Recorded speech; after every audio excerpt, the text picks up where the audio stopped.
The fault. We believe that all men are created equal. To the magnificent mosaic that is America. From radio beacon to radio beacon.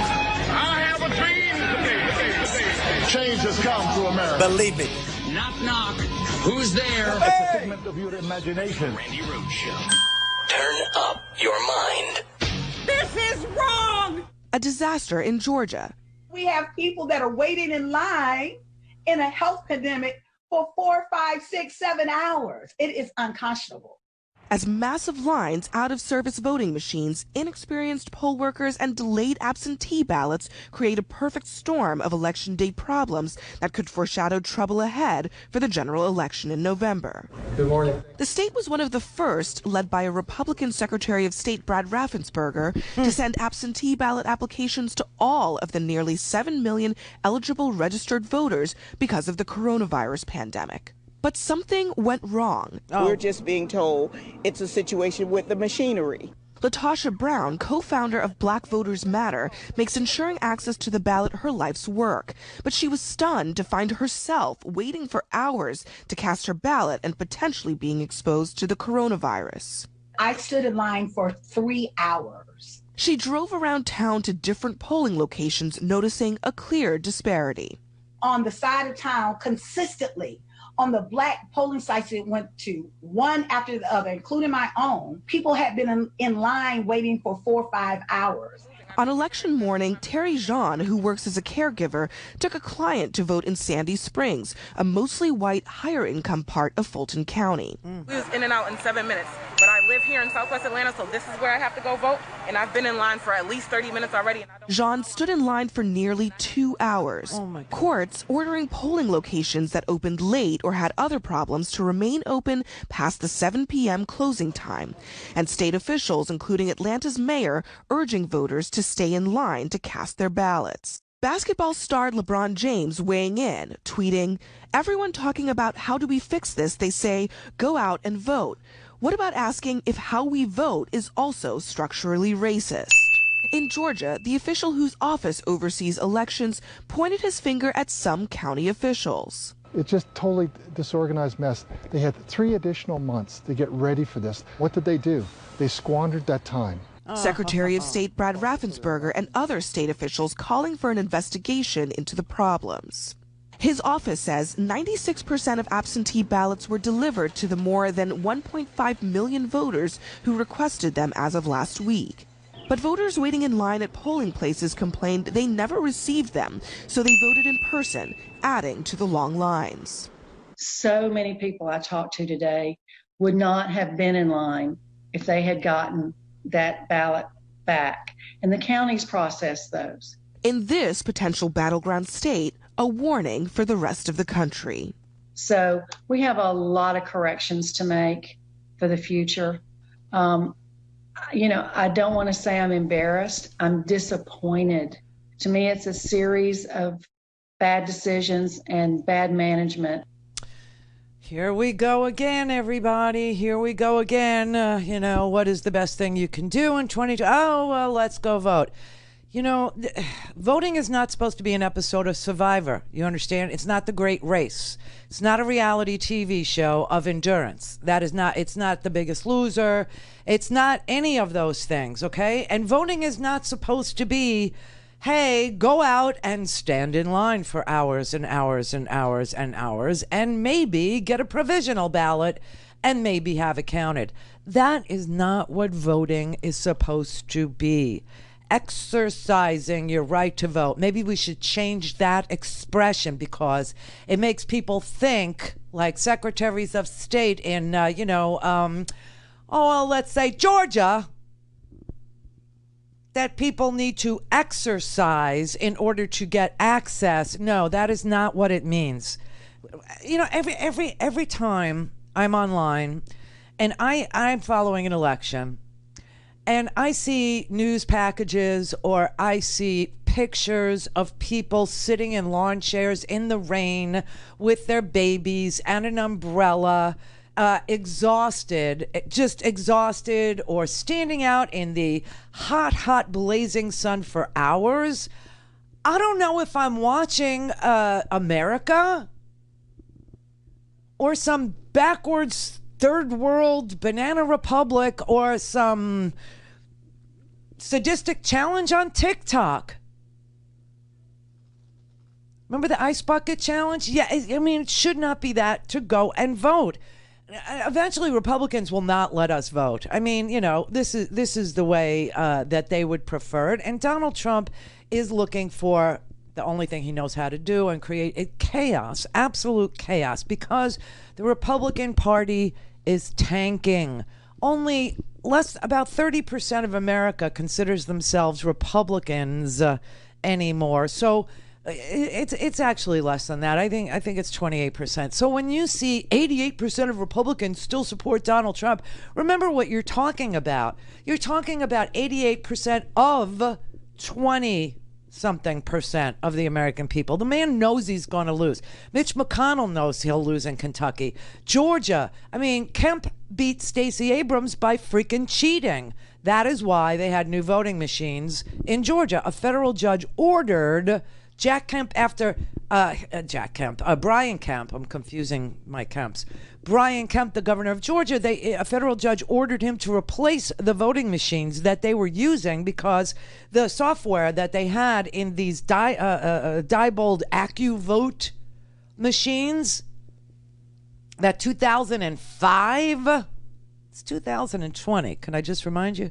The 2005 software, turns out cybersecurity experts discovered that it was dangerously insecure and that hackers could infect the computers with a virus that literally stole votes from one candidate and applied them to another without any detection.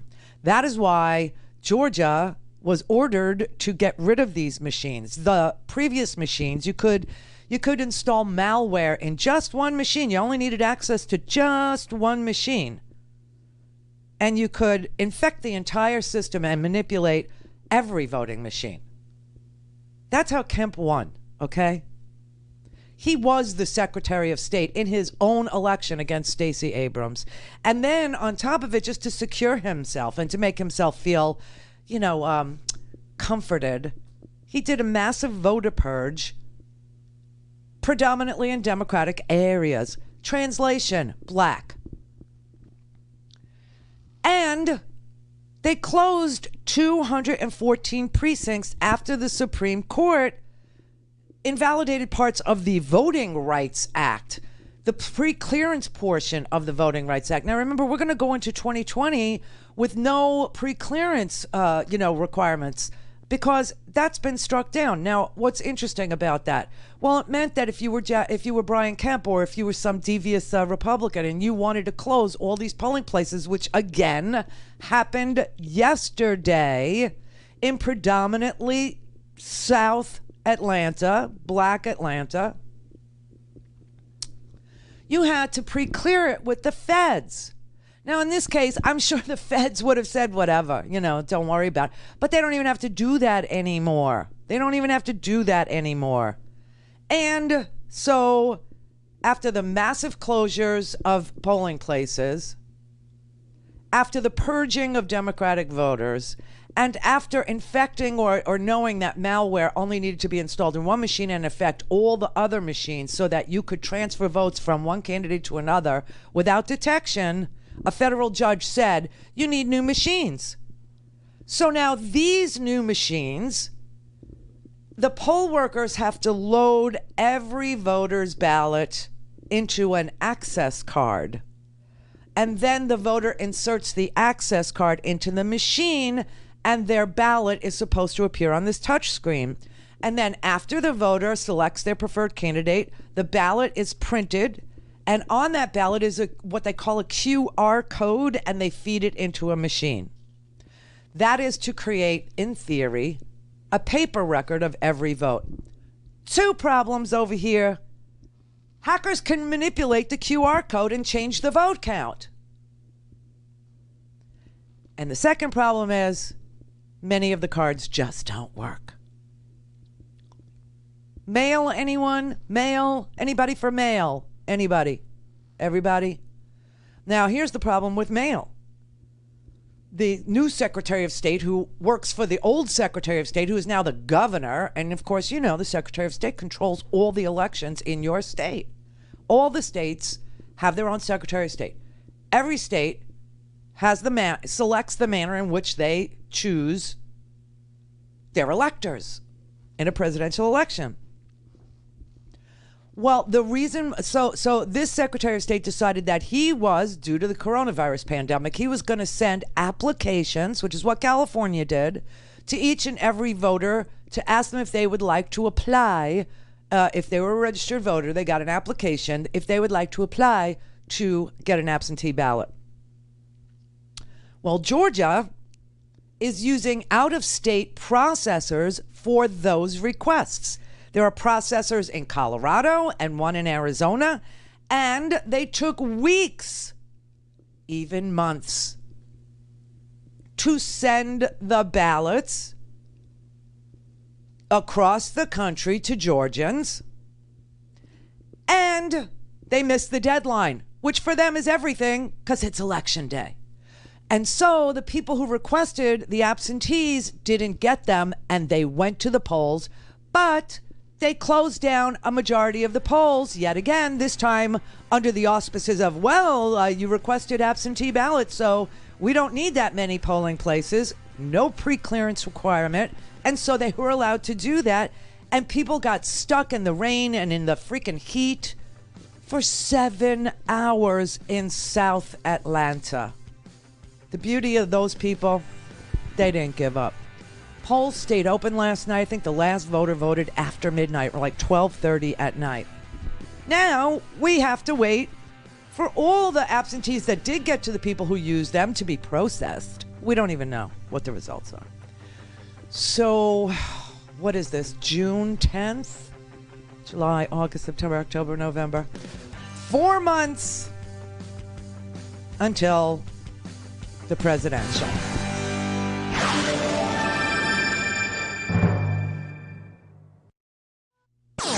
All things Randi at RandiRhodes.com. Go for launch. Speaking truth to power, the Randi Rhodes Show.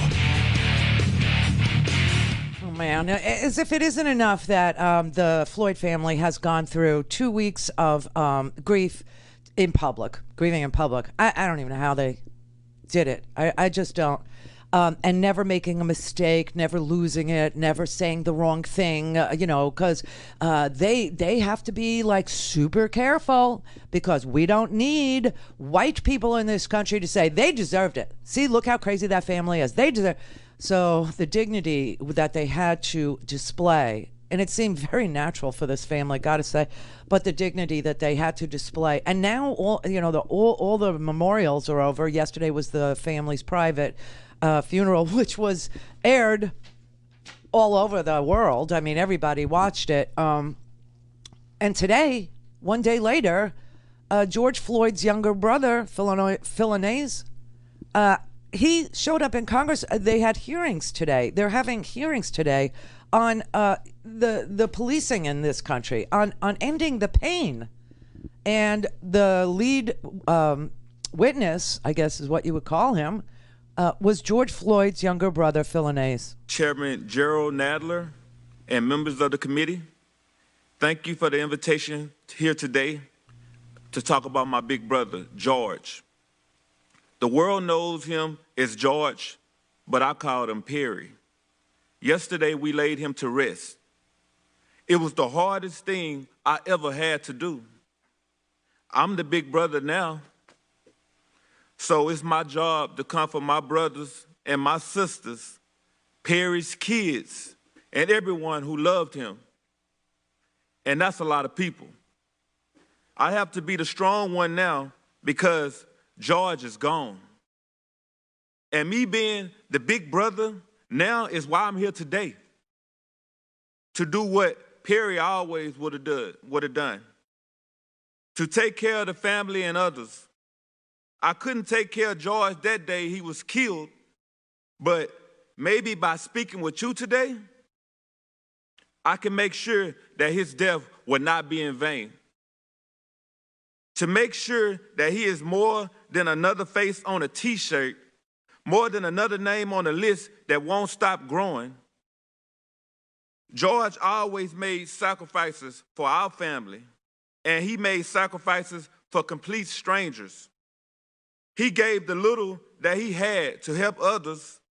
He was our gentle giant. I was reminded of that when I watched the video of his murder. He called all the officers sir. He was mild-mannered. He didn't fight back. He listened to all the officers. The man who took his life, who suffocated him for 8 minutes and 46 seconds, he still called them sir as he begged for his life. I can't tell you the kind of pain you feel when you watch something like that. When you watch your big brother, who you looked up to your whole entire life, die begging for his mom. I'm tired. I'm tired of pain. Pain you feel when you watch something like that. When you watch your big brother, who you looked up to for your whole life, die begging for his mom. I'm here to ask you to make it stop. Stop the pain. Stop us from being tired. George called for help and he was ignored. Please listen to the call I'm making to you now, to the calls of our family and the calls ringing out the streets across the world. People of all backgrounds, genders, and races have come together to demand change. Honor them, honor George, and make the necessary changes that make law enforcement the solution and not the problem. Hold them accountable when they do something wrong. Teach them what it means to treat people with empathy and respect. Teach them what necessary force is. Teach them that deadly force should be used rarely and only when life is at risk. George wasn't hurting anyone that day. He didn't deserve to die over $20. I'm asking you, is that what a black man is worth? $20? This is 2020. Enough is enough. The people marching in the streets are telling you enough is enough. By the leaders that in our country, the world needs the right thing. The people elected you to speak for them, to make positive change. George's name means something. You have the opportunity here today to make your names mean something too. If his death ends up changing the world for the better, and I think it will, then he died as he lived. It is on you to make sure his death is not in vain. I didn't get the chance to say goodbye to Perry while he was here. I was robbed of that.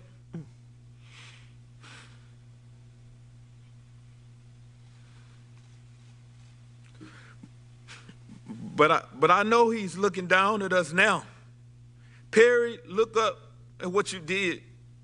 Big brother, you changed the world. Thank you for everything, for taking care of us when on earth, for taking care of us now. I hope you found mama and you can rest in peace with power.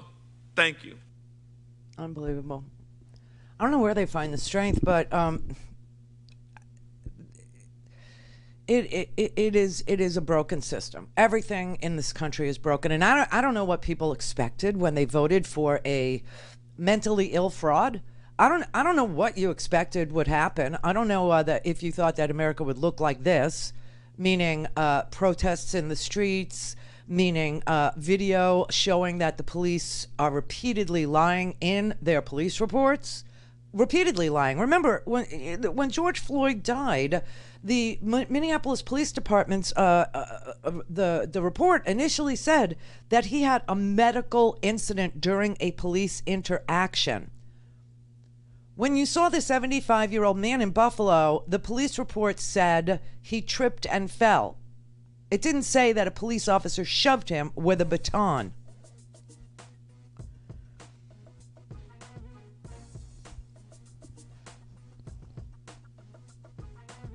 All these reports that we got about how he was suffering, medical distress because he was resisting arrest after he was handcuffed. I mean, all this stuff is a lie. There's so many lies. The same thing with Laquan McDonald. Do you remember him in Chicago? Little boy, 17 years old.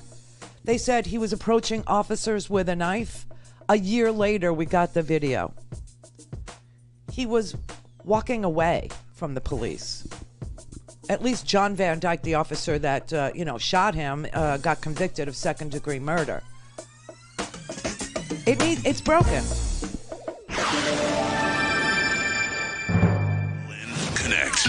To speak to Randi, call 561-270-3844. 561-270-3844.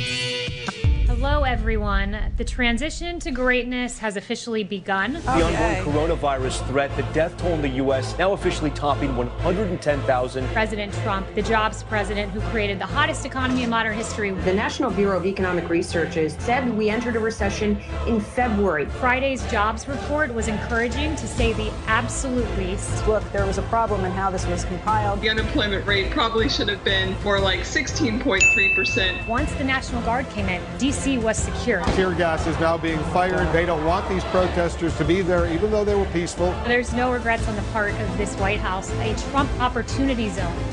We stand by those actions. The President of the United States just tweeted, Buffalo protester shoved by police could be an Antifa provocateur. He lies. He lies about things. The fact that the Republican Party is now having to claim him is both unfortunate and, to me, inauthentic. Oh! They lie, you die. That's a new ad by the Midas Touch. So the president goes along with these lying police reports, specifically the 75-year-old man. Also, I should just tell you, there's a Friday, a prosecutor in Philadelphia charged an officer who beat a Temple University student around the head and neck and breast and shoulder area with his metal baton. He was a 21-year-old protester, peaceful. He needed staples and stitches in his head to close his wound. They held him in custody for almost 40 hours, alleging that he either assaulted or injured an officer. They weren't sure what he had done. And then the prosecutors was visited by the 21-year-old Temple University student's lawyer, who produced a video of the episode. And the video clearly showed that the officer attacked him, not the other way around. And so they had to release him. You also have in Dallas a 15-year-old named Jordan Edwards in 2017. The Dallas Police Department said he was in a vehicle with other teenagers that backed up towards police in an aggressive manner. The officer fired into the car and killed Jordan Edwards. After they finally saw the video, they acknowledged, the vehicle was moving away. Oh. Just like Laquan McDonald was moving away. Just like Tamir Rice was shot within like 2 seconds of the police arriving for a water pistol, okay? Because they didn't stop, assess, figure. A little kid, just like that. And these are just some of the recent examples of the broken, lying system that we call policing in America.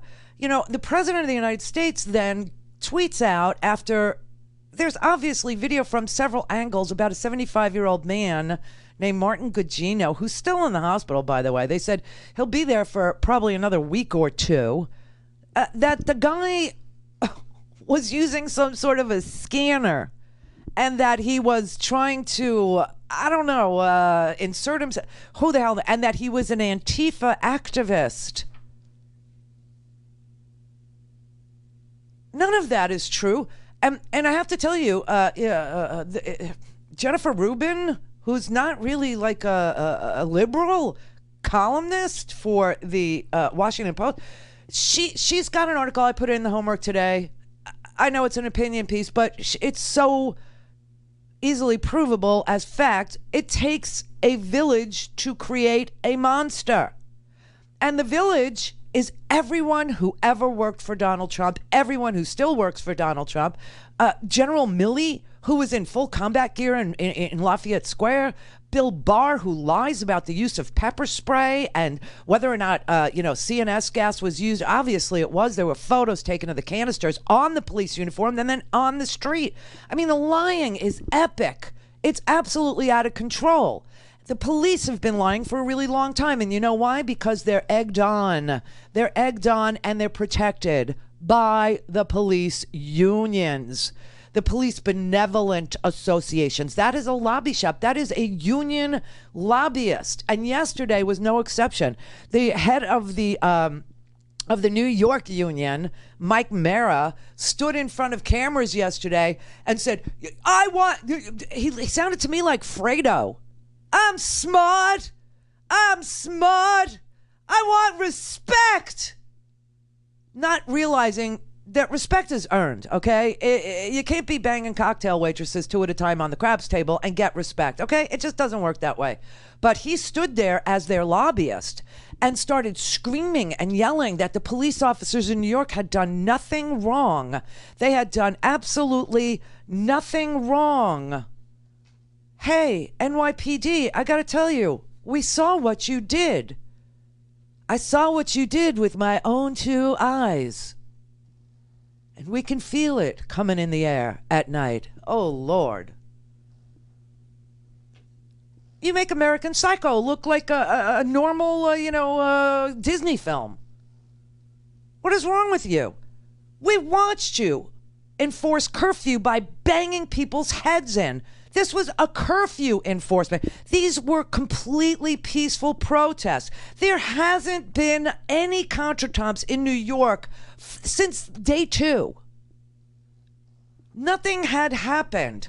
And still the police showed up in riot gear and flooded Camden Plaza is in Brooklyn. Okay? And the protesters were gathered there peacefully protesting. And then at 8 o'clock, the police moved in, surrounded the protesters, left them no place to go, and then for 20 minutes beat them on TV. Beat them. Turned it into complete violent chaos. We saw what you did. We saw it with our own 2 eyes. And he stood there and screamed and yelled yesterday. This isn't stained by someone in Minneapolis. It's still got a shine on it. Get your shine box, Tommy. So do theirs. Stop treating us like animals and thugs and start treating us with some respect. Okay, that's their union president, all right? And somebody was very smart and decided that what we saw with our own 2 eyes needed to be included in Mr. Mara's, plea for respect and his denial that the New York police, acted like thugs after we saw them repeatedly at peaceful protests beating protesters, knocking young girls so hard off their feet that they got brain concussions, okay? There have been no reports of looting in New York since those organized criminals, the organized gangs that came with Rolls Royces and U-Hauls. I mean, and they didn't go after the top. They didn't go after the organized criminals who were organizing the kids on the bikes. No, they went after the kids on the bikes. All right. And America is sitting there saying, but there was looting. So because a kid took a pair of sneakers, then the police are not corrupt. This is the logic I'm having to confront on social media.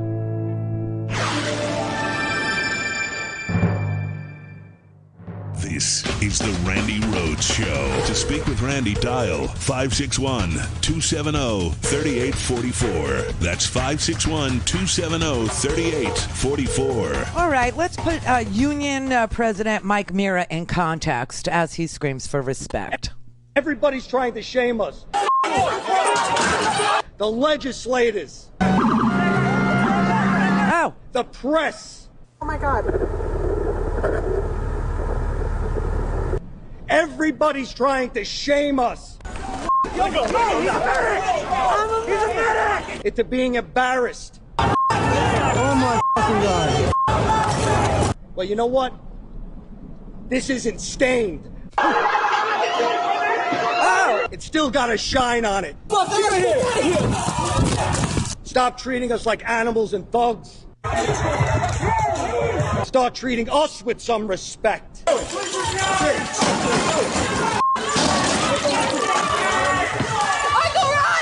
It's disgusting.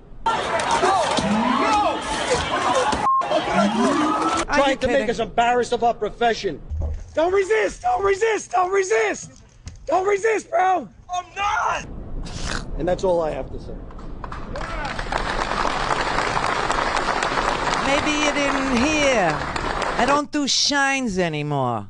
Can I just say, Randy, that right there is so scary when someone with so much power claims to be the oppressed. That... Well, now he knows what it's like to be black, doesn't he? They're all very upset because they don't have the support they used to have. They're all very upset because they're actually enacting legislation in New York that will require the posting in a public place and through Freedom of Information Act requests, the conduct, the complaints against police officers, something that has been kept secret from us for 44 years. Now, all of a sudden, they feel oppressed. Now, all of a sudden, they're not free to bang heads anymore. Now, all of a sudden, they can't be thugs anymore. Now, all of a sudden, their crime is going to be known. All of a sudden, they don't like being on the other side. All of a sudden, they feel well, I told you, we're all black now. We're all black now, minus the knee in my neck. Okay? That's just a fact. Get used to it. I'm smart. I want respect. See, these are the lobbyists. This is a union boss. Now, one of the things that I saw happening, which I think is one of the great things we can do, we all realize the union provides the lawyers, the union provides the defense for all these guys. The union writes the rules that the legislators then just rubber stamp, and the rules are on purpose. On purpose, the rules are vague. You got this thing called qualified immunity. I think I was the first person to tell you about it. Qualified immunity means that police are literally shielded from money damages. They're literally shielded in civil court filings, right? They don't have to pay anything. So now all of a sudden everybody's looking at this qualified immunity going, no. Everybody's looking at this 50A rule that keeps their records private, that keeps their complaints out of the view of the public so that they can be, maybe fired, but they can transfer to another department and the other department doesn't have any idea what they've done. Okay, so that got changed yesterday in New York. Cuomo says he'll sign it, so... Lawmakers heard their cries, and change is coming to police departments across the state with the passage of a new bill in Albany, the repeal of 50A, which will make public the disciplinary records of officers statewide. Next on the agenda locally, making intentionally used chokeholds illegal in the city. People that are supposed to protect us need to be held accountable to that same expectation that they hold their citizens accountable. The NYPD reversing a years-long opposition to banning the tactic publicly used on Eric Garner and George Floyd. Do you have any questions about the order of protection? No. The stiffer measures come as NYPD officer Vincent D'Andrea was criminally charged Tuesday for shoving a Brooklyn protester to the ground, causing a brain injury. It gets me very angry that they successfully made me quiet, that they successfully made me afraid to protest. The department announced 2 other cops are under investigation for this pepper spray incident, as well as a protester being hit with a cruiser door during demonstrations. NYPD cops feeling under fire rallied back against what they call an anti-cop climate. During the nearly 2 weeks of protests, over 350 officers were hurt, 5 hospitalized, and 230 vehicles were vandalized. Many of the 1,000-plus people they arrested won't be prosecuted. The DA's to say, we don't have time to prosecute criminals, but we'll prosecute you. Well, when asked about possibly cutting $1 billion from the NYPD's budget, top NYPD official laughed off that notion, telling city councilors that it would be detrimental to the city and also to public safety as well. The exact figures are still being hammered out and being negotiated before the budget is due at the end of the month. It ain't going to be pretty for you people, for the police office. It's not going to be pretty, no. And the feds, the Congress, the House of Representatives, when they put together their police reform bill, the Justice and Policing Act, they're also predicating federal dollars. Like, some police forces get $7, $10, $20 million from the feds. And they are going to tie those funds to compliance with new federal legislation that bans chokeholds, that makes police officers complaints public, that they're also going to get rid of this qualified immunity, meaning police are shielded from civil lawsuits, money damages. But one of the greatest things, some people are very smart out here, and they understand that the police officers' unions have so much money that they literally threaten legislators with a couple of things, okay? They're running the police organizations like rackets. And the unions will actually call a congressman or a woman. And locally, in the state, they'll do the same thing with a borough president, etc., right? Locally. And they'll say, well, I see that you're for police reform, or I see that you're for 50A, the repeal of 50A, keeping their complaints, shielded from public view, or I see you're against chokeholds or whatever. Okay, and they'll say, well, it's going to be really bad for your constituents because maybe we just don't answer 911 calls. Maybe we just don't show up. That's a racket. That's a protection racket. That's a mob mentality. That's why the second I saw Mira going, I'm smart, I want respect. My badge still has a shine. Yeah, get your shine box, Tommy. I immediately thought of mob movies because it was so completely right out of a mob movie. The other thing that the police unions do is they give money for elections of certain legislators that they prefer because they know that they will never reform policing. Because if they do, they will run ads with their union dues. This has all got to end. And let me tell you one of the good things. There are calls from other unions that belong to the AFL-CIO, like the Writers Union, okay, the Writers Guild. There are a lot of different unions in the AFL-CIO that all come under the police union is part of the AFL-CIO. And a lot of people in other unions, and this is where, if you're a union member, you can make a difference. You can call on Richard Trumka from the AFL-CIO to kick out the police union unless and until they adopt these reforms. They're not alone in this union.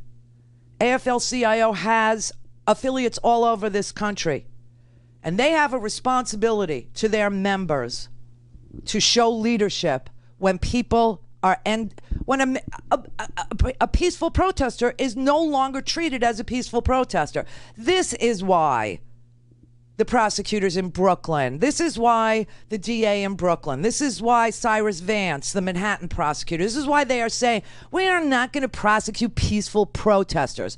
And I will also tell you that in all of the arrests that they made, all throughout New York City, all the arrests they made, there were thousands of people. They suspended habeas corpus, meaning they just held them in jail because there were so many arrests made, and they were just throwing people in the hoosgow and letting them cool their heels for more than 24 hours without being arraigned, which you're not allowed to do because no one could process. They just suspended habeas corpus, meaning just leave them in jail. It was so offensive what went on there, okay? It was just so heinous. But in all those arrests of all those people, there was not one member of Antifa.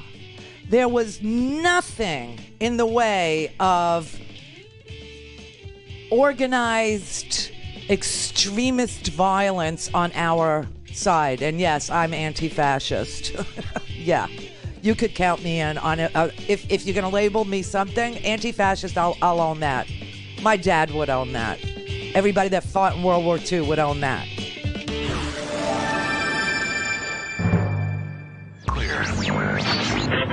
Mary had a little lamb. The fault. We believe that all men are created equal. To the magnificent mosaic that is America. From radio beacon to radio beacon. I have a dream today. Change has come to America. Believe it. Knock, knock. Who's there? It's a figment of your imagination. Randi Rhodes Show. Turn up your mind. Hello, fellow white ladies. Yes? We have voices. Can we turn the music down? I'm journaling. Entitled, I mean powerful ones. I think this is oat milk, not almond. No one speaks to a manager better than us. Is it rocking? You're getting a rocking? Or finger wags injustice, quite like we can. Yeah, okay, we're getting a rocking. We've kind of got a skill set. So let's get to work doing what we do best. Complaining about shit. Specifically, racial injustice in America. I would like to talk to my lawmaker about defunding the police. The worst. We need to speak up to finger wag police brutality and actively use our voices. We're good at that. To fight racial inequality and the systems that perpetuate it. Just let him know. Karen says, great job posting the black square, but what the f is he actually doing? So what I'm saying is, we have voices, platforms, and we have privilege. White ladies, it's time to raise holy f***ing hell with the managers of America. In athleisure. I love that. So that's what white ladies can do. You know, we're very good at finger wagging. We're very good at complaining when the table isn't, completely stable. We're good at when, we asked for the pie a la mode heated with the ice cream on the side. This pie is not heated and the ice cream's on top. No, I don't want it that way. I don't. I want everything on the side. So these are the things we can do. It freaks out. It freaks out our legislators. Yes, especially when white ladies start wagging fingers. So let me just explain to you that the new enemy, the new foil for Donald Trump is Antifa. Now, as soon as the Republicans decide on the proper pronunciation, they're going to go full bore into Antifa. It is Antifa, as in anti-fascist. That is what it stands for, anti-fascist. Now, what is and who is and how in the world did we let Antifa infiltrate all of these protests and the arson and the looting? It was all anti. Turns out that while our Attorney General Bill Barr, while our president is out there calling 75-year-old white guys, right, 75-year-old peace activists, Antifa, and the Republicans who were asked about this unhinged tweet of the president saying that this 75-year-old guy was a setup. The 75-year-old guy.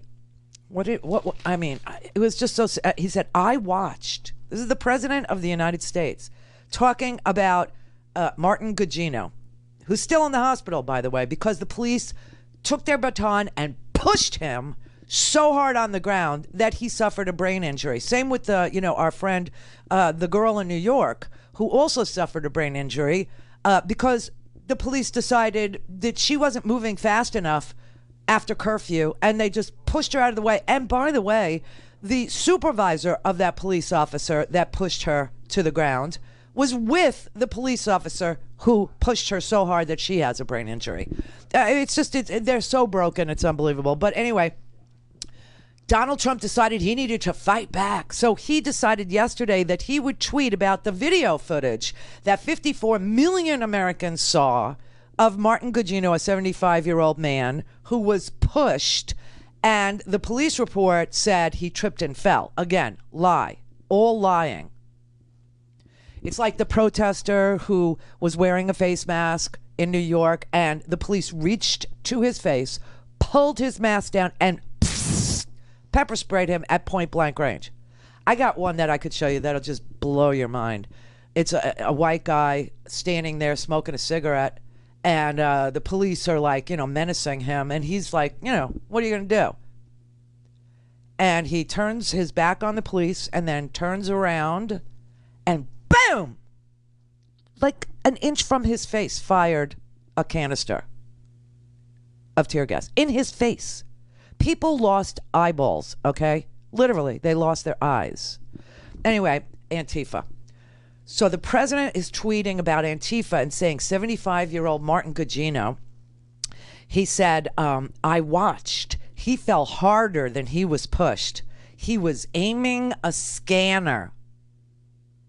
Could it be a setup? Scanners are like police radios, and you don't need to go near the police to hear the police on a scanner. I don't know what but anyway, we saw the video of his head smacking into the ground and him just bleeding out. And he is in stable condition today, right? But he will still be in the hospital for a while. So the Republicans yesterday were asked about this tweet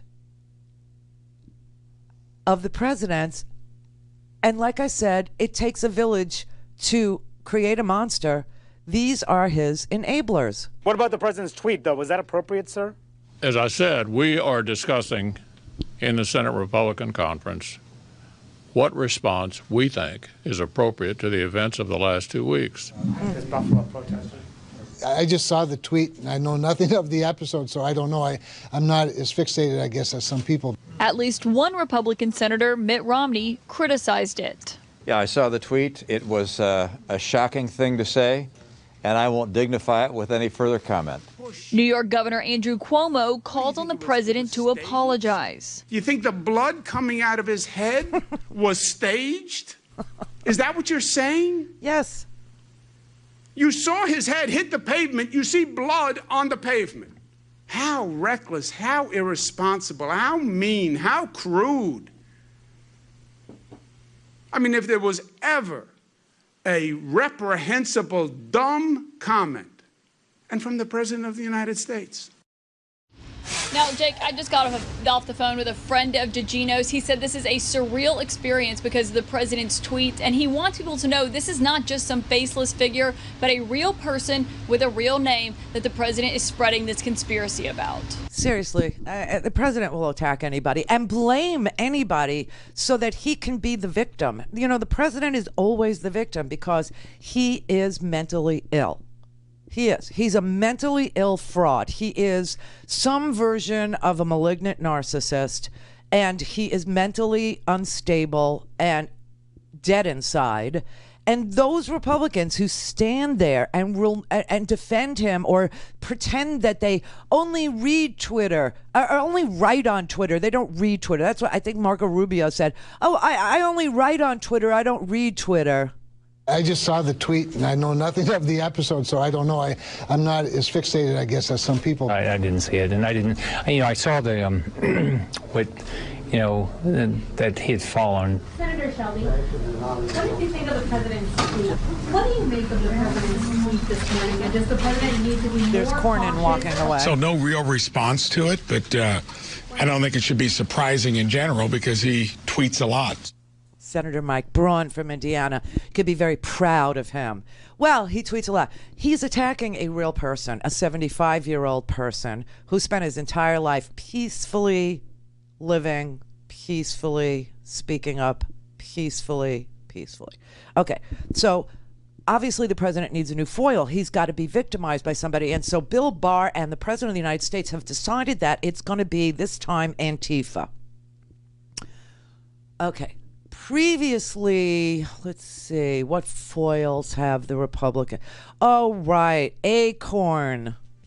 Remember, everybody? Acorn. They were going to give out free money to black people to vote. Acorn, right? Edited videotapes of Acorn. Then we had Sean Hannity's invention. One guy, I think he was in Philly, standing outside of a polling place wearing some sort of a Black Panther-y looking garb. So it was the new Black Panthers, everybody. The new Black Panthers were going to come and get you. Okay, so now you've got Antifa. That's the new Acorn. That's the new Black Panthers. That's, and you got Tucker Carlson breathlessly telling his audience, they're coming for you. Antifa, I don't even know who they are.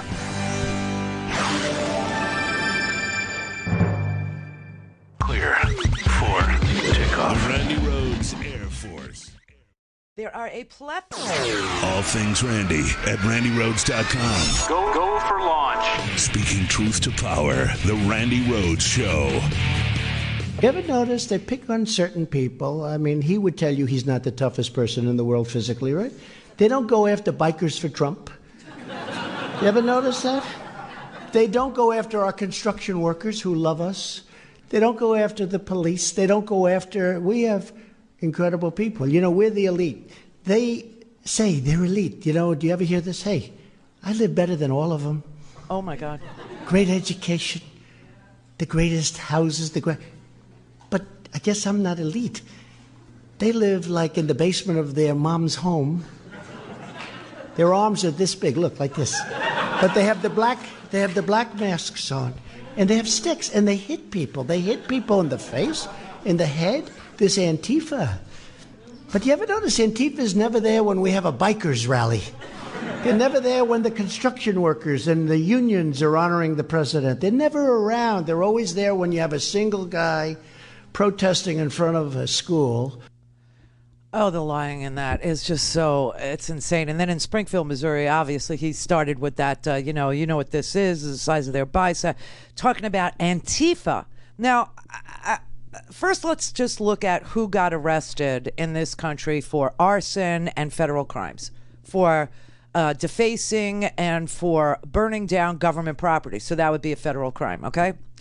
So National Public Radio reviewed the court documents of the 51 individuals who are facing federal charges in connection with the unrest that we saw in this country. 0 people, 0, have any links to any left-wing movement or Antifa. 0. 20 of the cases were arson cases, no Antifa. None. 16 cases were illegal possession of a firearm. That was 16 felons who had firearms who aren't allowed to have firearms. None of them were Antifa. 8 people were charged with inciting a riot and civil disorder. No one from Antifa. 3 of the arrests in Nevada were right-wing members of something called the Boogaloo movement. They are agitating for civil war, and their best friend is Tucker Carlson. This may be a lot of things, this moment we're living through, but it is definitely not about Black lives. And remember that when they come for you, and at this rate, they will. Who are they? Anyone who's ever been subjected to the rage of the mob knows the feeling. It's like being swarmed by hornets. You cannot think clearly. And the temptation is to panic. But you can't panic. You've got to keep your head and tell the truth. Tell the truth. If you show weakness of any kind, they will crush you. Ask Drew Brees. By some accounts, poor Drew Brees is on his 4th apology for the crime of defending the American flag. He decided to apologize, and now they're using him as a propaganda organ. Hostage tape after hostage tape. What? At a moment like this, there is no advantage in cowardice, in being Mitt Romney. You think you're saving yourself. You're just empowering the worst people who hate you. Okay, so the president called the 75-year-old man a member of Antifa. All right, so what exactly is Antifa? Antifa is an anti-fascist group of like-minded people who typically do our work at our keyboards. What does that mean? It means that if you are part of the West Virginia correctional officers graduating class back in December, and you all took a picture with your correctional officer training instructor, and you're all giving the Hitler salute, someone in Antifa found that and took it to the governor's office so that all 30 of you would be barred from working in prisons, okay, after your correctional officer training. That is what Antifa does. If you are a person who is putting out, neo-Nazi crap, Antifa is probably going to figure you out and let your employer know. That is why the right is so terrified of anti-fascist journalists, anti-fascist social media presence, you see what I mean?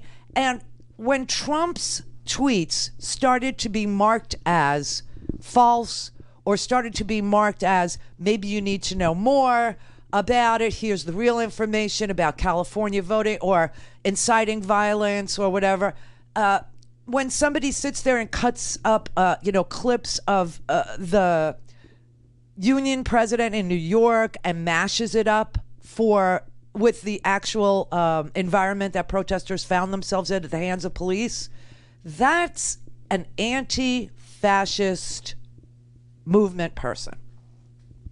That is somebody who's trying to show you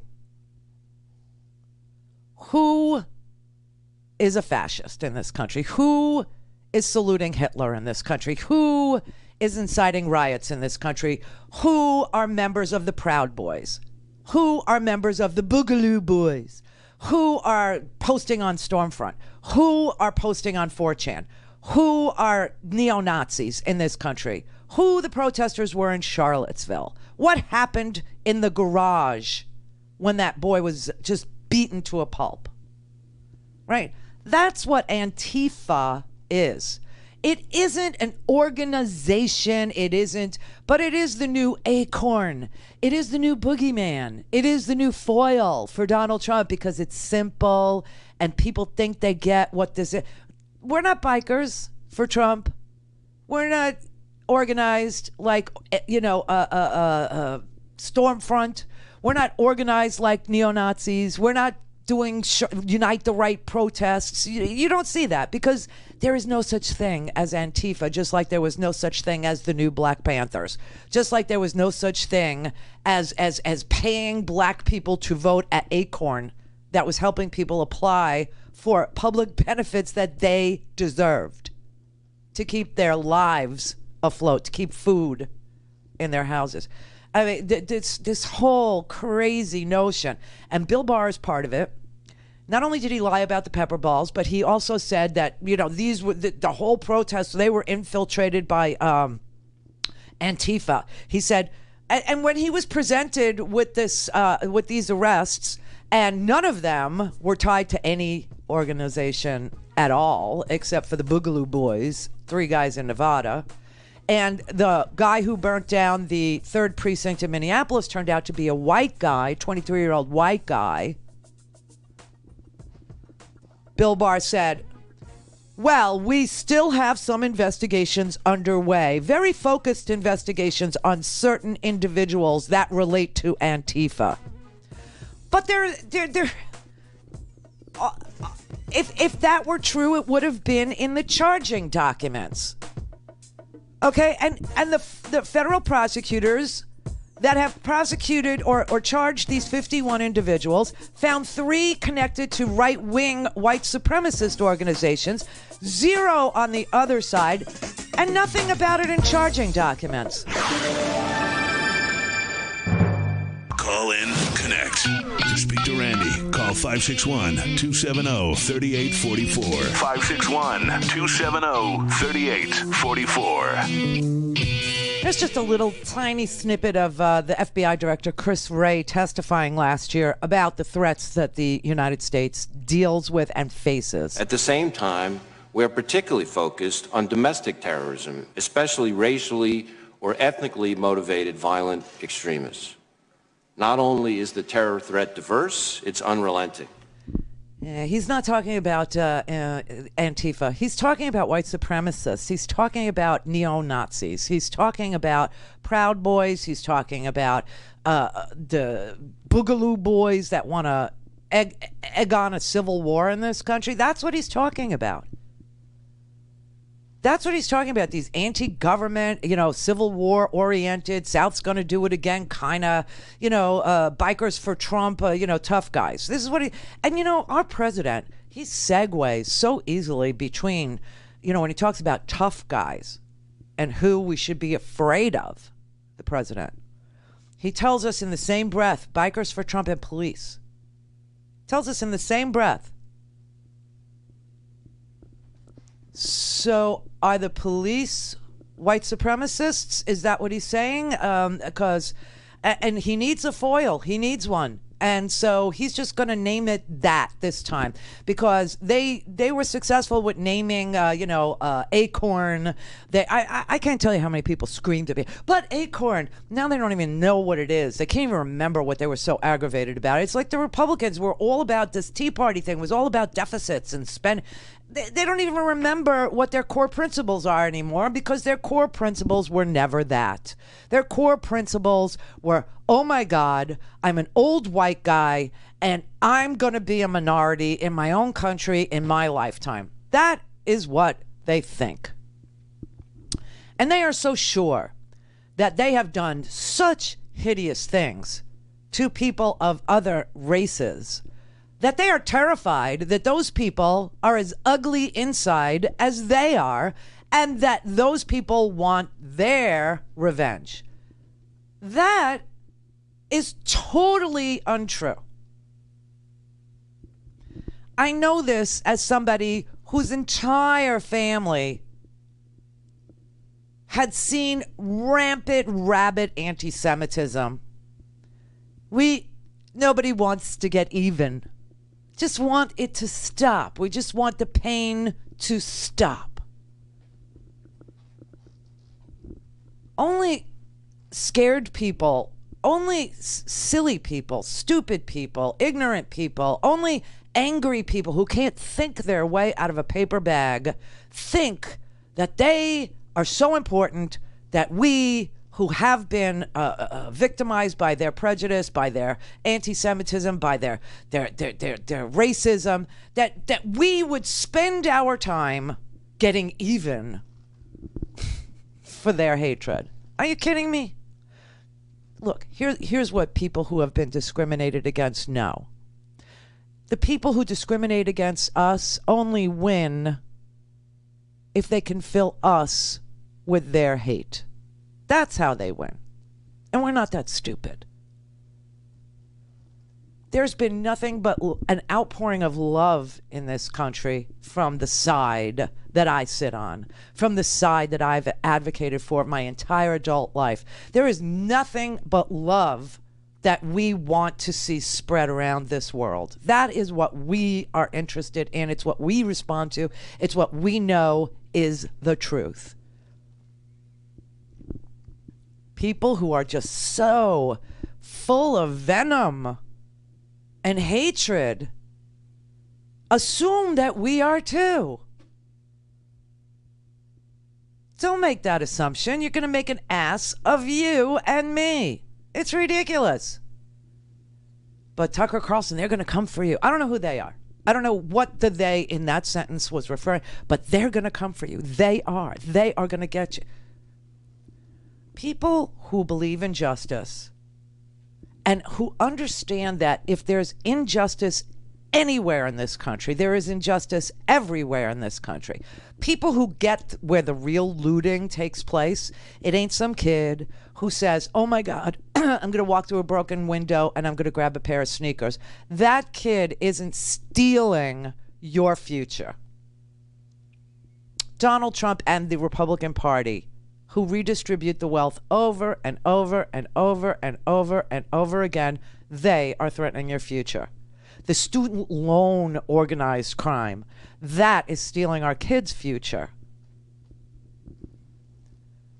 The whole tax system, the whole tax code, it's as big as it is because every lobbyist from every industry makes sure that when they get paid, it's because they've put in an exception for this business or for that business because they were sent there and paid to do that.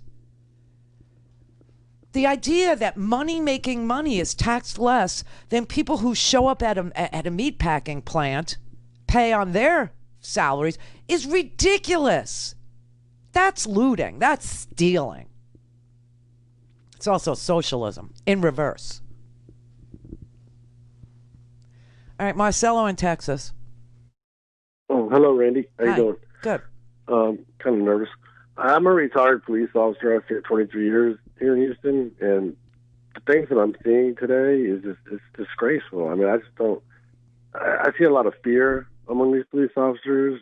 They don't get to know their communities. You know, I was a patrolman my whole career, and they need to demilitarize the police for one. Yeah. They need to get rid of a lot of these specialized divisions, gang units, narcotics. It's all about numbers with them. It's all about numbers. You know what's interesting? You need to arrest people. You know, the police officers have had it both ways. First, they say, oh, well, you ask us to do too much. You ask us to be therapists, and you ask us to be medics, and you ask us to be marriage counselors, and you ask us to, you know, be guardians of children. So then when we say, okay, let's take that away from you, and let's have units that respond to things like drug overdoses. Let's have an unarmed unit that responds to a missing cat or dog. Let's have a unarmed unit that responds to, you know, two people fighting. They say, no. So I don't get it. I really don't. But I will tell you this. The enemy of the police is not people like me. The enemy of the police is the guy alongside you that is tearing somebody's mask off and spraying them at point blank range with mace, or throwing an 18-year-old girl to the ground and causing a brain injury because she broke curfew. Yeah, I mean, it's ridiculous. I mean, the biggest thing the police could do is actually police their communities, but get to know their communities, get to know the people there. I mean, I used to get officers that were afraid to talk to brown people. They were afraid to talk to black people. They didn't want to learn a little bit of Spanish. They didn't know anybody that worked in the communities. They were afraid. Yeah, just go out there and meet people, smile instead of cracking heads. I mean, it goes a long way. I believe that's right. I really do believe that's right. You know, there's a new report out that Chauvin knew George Floyd, and that Chauvin's problem, the guy who kneeled on him, I don't even know where you get the strength to do something like that. I mean, you have to be, like, imbued with pure evil to spend 8 minutes, 9 minutes with your hands in your pocket breaking somebody's windpipe, or, you know, just choking them out. That's pure evil.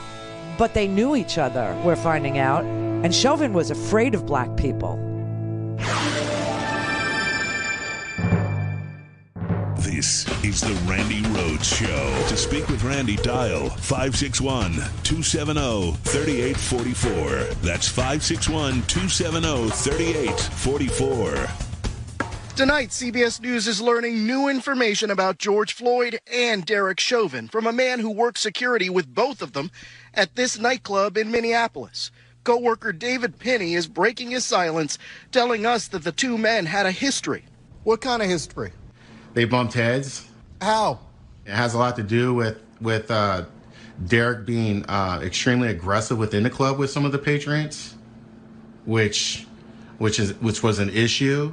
The Floyd family says it believes what happened on May 25th was, in part, personal. Is there any doubt in your mind that Derek Chauvin knew George Floyd? No, he knew him. How well? We interfaced with officers. How well did he know him? I'd say pretty well. Maya Santa Maria, the owner of the now Torch Club, described how Chauvin treated black patrons when she talked to us for the upcoming CBS News special, Justice for All. Do you think Derek had a problem with black people? I think he was afraid and intimidated. By black folks? Yeah. Oh! Motive. And it's just what Marcelo was saying, the ex-police officer that called us just now from, I guess he was in Houston, right? He said the same thing. Police officers are terrified of black people. Black people that I know, they're very sorry that you're afraid of them. Right, Brett? I'd be amazed, but yes, I'd be very sorry and amazed if a cop was afraid of me. You would be amazed? I mean, I'm not the most particularly intimidating of the...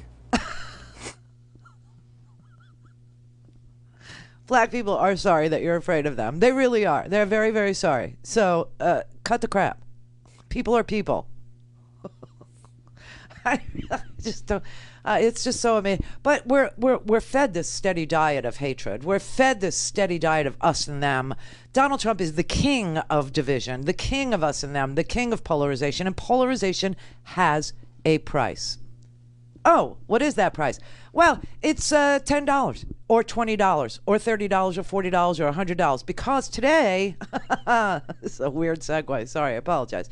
But I have to get in it somehow. Free Speech TV is doing another summer pledge drive, and Mike from San Francisco, the guy that put up $50,000 yesterday to match any of your donations, he had such a good time yesterday. He's doing it again today. God bless him, right?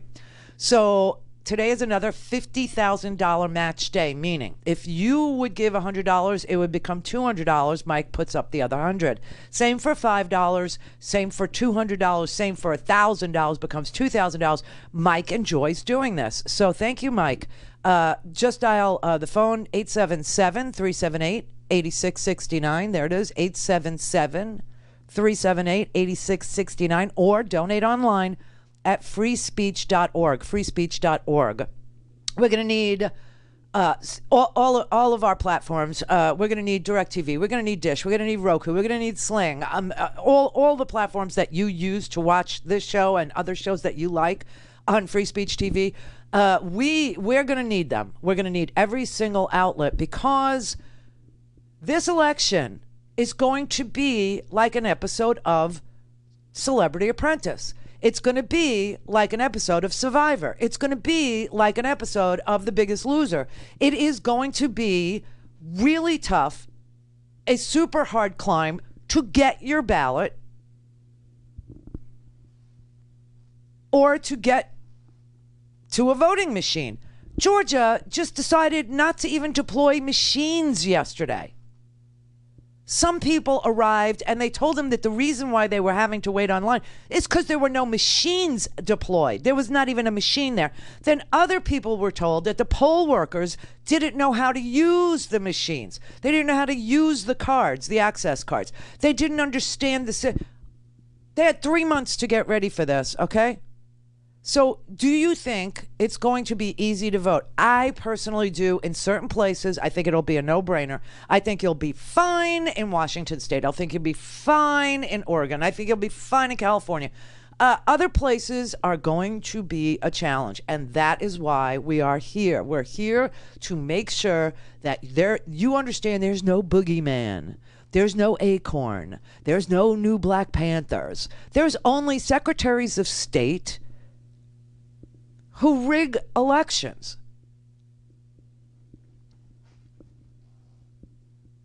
Here's something that I noticed last night. I don't watch Fox News all that much, but I turned it on real quick, like 2 days ago, and then again last night. If you watch that propaganda channel, if you watch those lying sacks on that channel, you would think that there were still riots in the street. You would think that there hasn't been an arrest of the people who were burning things down. 3 of those guys in Nevada were from the uber right-wing Boogaloo Boys trying to start a civil war. A good chunk of them were captured on videotape by other protesters who made them apologize for making black people look bad by doing all of this, rioting and all of this arson and all. Anyway, that if you would watch that propaganda channel, you would think that was still going on. You would also think that Antifa is a thing. You would also think that they were wearing uniforms and that they were setting things ablaze in an There is no Antifa, okay? It's people who hold views against fascism, who out fascists. Period. Johnny in Detroit. I don't know what it is about you in Detroit. Okay. I'm not in Lamarck anymore. I'm in Detroit. Anyway. Where are you? Lamarck, Texas. Remember? Flatland, still water, mosquitoes, and Republicans. No. That's our industry. Oh, I don't know. Brett always puts you from Detroit. If you say I'm from Detroit, that's fine. All I have, I could show it to you. All I have is like a screen, and on the screen it says, like your name and where you're calling from. That's what I get. Johnny O, you're not from Detroit? You're not Johnny O from Detroit? He's from Texas. Okay, this one's on me. I wish that's the only problems we had in this country. Trust me. I would elect you to be president. Yeah. Listen. A more serious matter, and I hope I'm wrong, but I'm afraid I might not be. And I can cite you at least half a dozen evidences. But let's say the past more than 6 decades now, police and other law enforcement agencies have infiltrated various liberal activist groups with the purpose of either fabricating or collecting evidence they could use to undermine or criminalize members of that group, people advocating for peace, social justice. And going back to the very beginning of this country, colonial Americans, they cowardly masqueraded as Native Americans in the dead of night, on the cover of darkness, to board British ships, to dump British tea into the Boston Harbor. So, fast forward to modern day, where we have enough police who are willing and able to fabricate police reports, plant evidence, offer false testimony under oath in court, yes, commit... They call it... Say again? In New York, there's an expression for when police testify. They call it test-a-lying. Yeah, or the thin blue line, however they like to justify themselves. No, it happens anyway, all the time. And aside all these things I just listed, they also can commit serious lifelong injury or murder of Black and Latino Americans, even if they know they're being recorded, which is very disturbing. They turn their backs. Uniformed police, all of them, turned their backs on newly elected Mayor de Blasio. Remember that? Yes. Also, cops across the United States, they steal cash out of the pockets of so-called suspects. They don't return the cash. They probably keep it for themselves. They grab cell phones and damage them. They confiscate automobiles and other property, all under the guise of the RICO statute. And a lot of these officers have membership in the KKK and other white nationalist groups. So what I'm giving you the heads up on is, if and when cities start to decommission police, I'm not even saying to outlaw police, which I think is not going to happen. Oh, that's but not what it means. This whole listen, can I just rename? They're going to go rogue, Randy. They're going to go rogue, and they're going to become criminal element in disguise. So we say, oh, no, we can't afford not to have police. Look at all the crime that's happening. But they're the ones that are doing the crime. Well, crime is at an all-time low in these United States. And please, by the way, while the Democrats are never good at naming things, instead of defund the police, could we call it repeal and replace?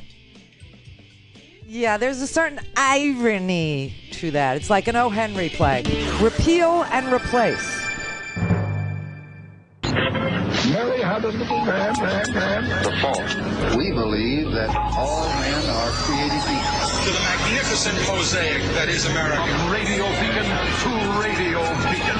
I have a dream today. Change has come to America. Believe me. Knock, knock. Who's there? It's a figment of your imagination. Randi Rhodes Show. Turn up your mind. Fervently stand against the renaming of our forts, these great American fortresses where literally some of these men and women who lost their lives as they went out to Europe and Afghanistan and Iraq and all across this world to win world wars on behalf of freedom. A lot of times the very last place they saw was one of these forts. And to suggest that these forts were somehow inherently racist and their names need to be changed is a complete disrespect to the men and women who the last bit of American land they saw before they went overseas and lost their lives were these forts. Is she insane?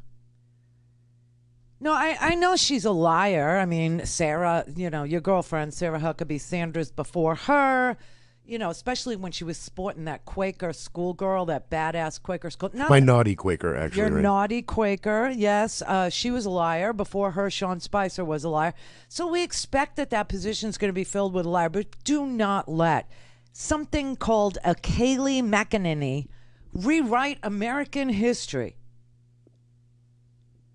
The bases, first of all, here's a little history about Confederate crap in our country, okay?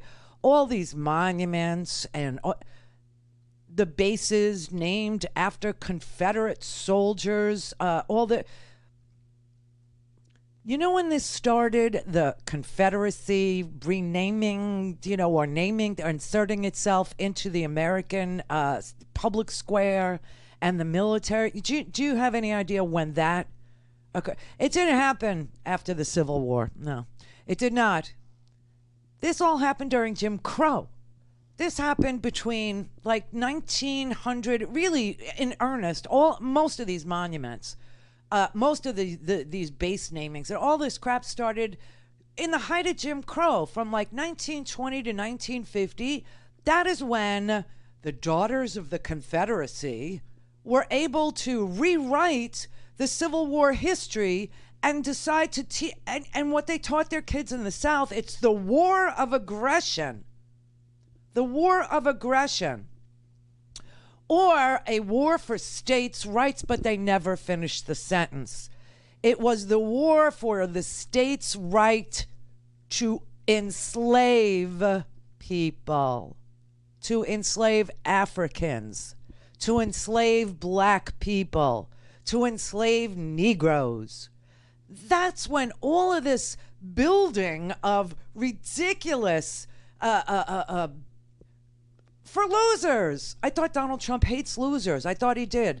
He should be like all about taking down these statues. They represent the greatest loser class in America, the Confederacy.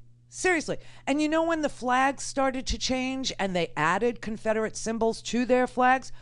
Right when the civil rights movement was beginning. In like the 50s, okay? In the 1950s, like 56, I think, was when Mississippi added it. Yeah, this was all a white backlash. This was all about a white... Now, let's talk about black participation in these great wars of ours, shall we? Let's get a little history on into Kayleigh McInerney's blonde bimbo brain. I mean, what do they teach at these, expensive, fancy Ivy League colleges? I didn't go, so I don't even know how you could turn out this way. I don't even know what that experience is. The Medal of Honor was invented during the Civil War. The Civil War. It is the highest honor the military presents. 25 Union soldiers, we don't even talk about the Union soldiers, do we? Let's talk about the winners for a moment, shall we?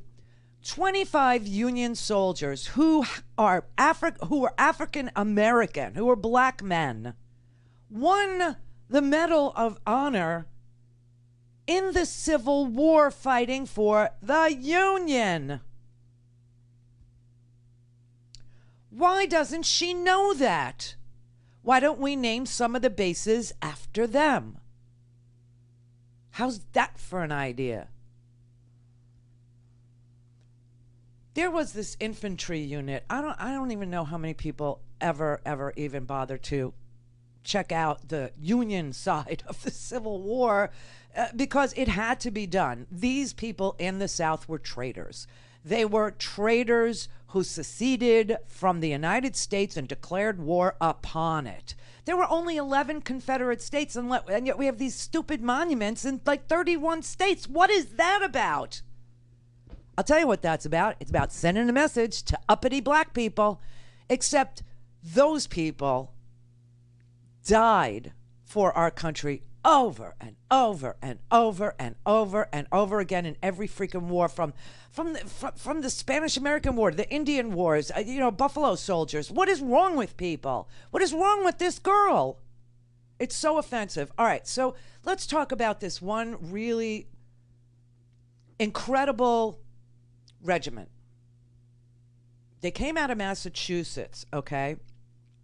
They were recruited by the abolitionist governor. We could name a base after him, John Andrew. He was the abolitionist governor of Massachusetts, and he raised the first black regiment in the North, okay? He literally went out and got recruiters. He employed them. And these recruiters traveled all over the free states, enlisting former slaves and lifelong free men to fight against these traitors who seceded from the United States of America so that they could protect the right to own people, to own human beings. All right, one of the people that actually was hired as a recruiter is somebody that Donald Trump thinks is still alive. Frederick Douglass. And Frederick Douglass's two sons were the first recruits, the first enlistees from New York into the 54th. And he wasn't, the letter that I went to get the letter. I got the letter. The letter that laid out the qualifications was young men of military experience, of firm anti-slavery principles, ambitious, superior to the vulgar contempt of color, meaning superior to racism, that it won't bother you, okay? That you're fighting for a just cause and you know it. Having the faith in the capacity of colored men for military service. First commander of the 54th was a guy named Robert Gould Shaw. I think he's the guy that was supposed to be the guy in the movie Glory. Remember the movie Glory? Matthew Broderick's character. Yes, yes. Well, he was actually a zealous abolitionist. He was part of the anti-slavery Bleeding Kansas struggle. So, you know, it was an interesting movie, but not exactly. Anyway, They tried to take a fort in an epic battle. This was probably the first battle where people said, oh crap, guess what? Black people can fight, okay? It was Fort Wagner. It was on the tip of Morris Island in Charleston Harbor, and it was an important point of exit and entry for the Confederacy, right? And if the Union forces got Fort Wagner, then the Confederacy would be cut off from a crucial port. Anyway, it was a massive, bloody battle. Bloody. And the Union ended up retreating. But this was the first battle that included African-American enlistees, okay? The 54th, Massachusetts 54th. One of those men got one of the first medals of honor. His name was William Harvey Carney. He was an Army sergeant in the 54th Massachusetts Volunteer Infantry. He grasped the flag, led the way to the parapet, and planted the colors thereon. And when the troops fell back, he took the flag under fierce fire to protect the flag and was wounded severely. All things Randi at RandiRhodes.com. Go for launch. Speaking truth to power, the Randi Rhodes Show. America knows which way the wind is blowing. Even NASCAR is banning Confederate flags right now because people, including one of their own drivers, spoke up loud and clear. What are you going to do if someone raises a Confederate flag? What's the next action, Bubba? I don't know.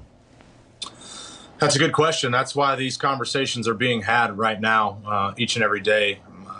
I need to get a new battery for my phone. It's been going through so much. But we are trying to figure out next steps. And my next step would be to get rid of all Confederate flags. But not this president. He's refusing to even consider renaming military bases bearing the names of Confederate military commanders, tweeting, "These monumental and very powerful bases have become part of a great American heritage and a history of winning, victory, and freedom." What? But they lost. Yeah. They didn't win. No. They actually was going against what America wanted. But you want to name a military base after? You're going to fight for that? Okay.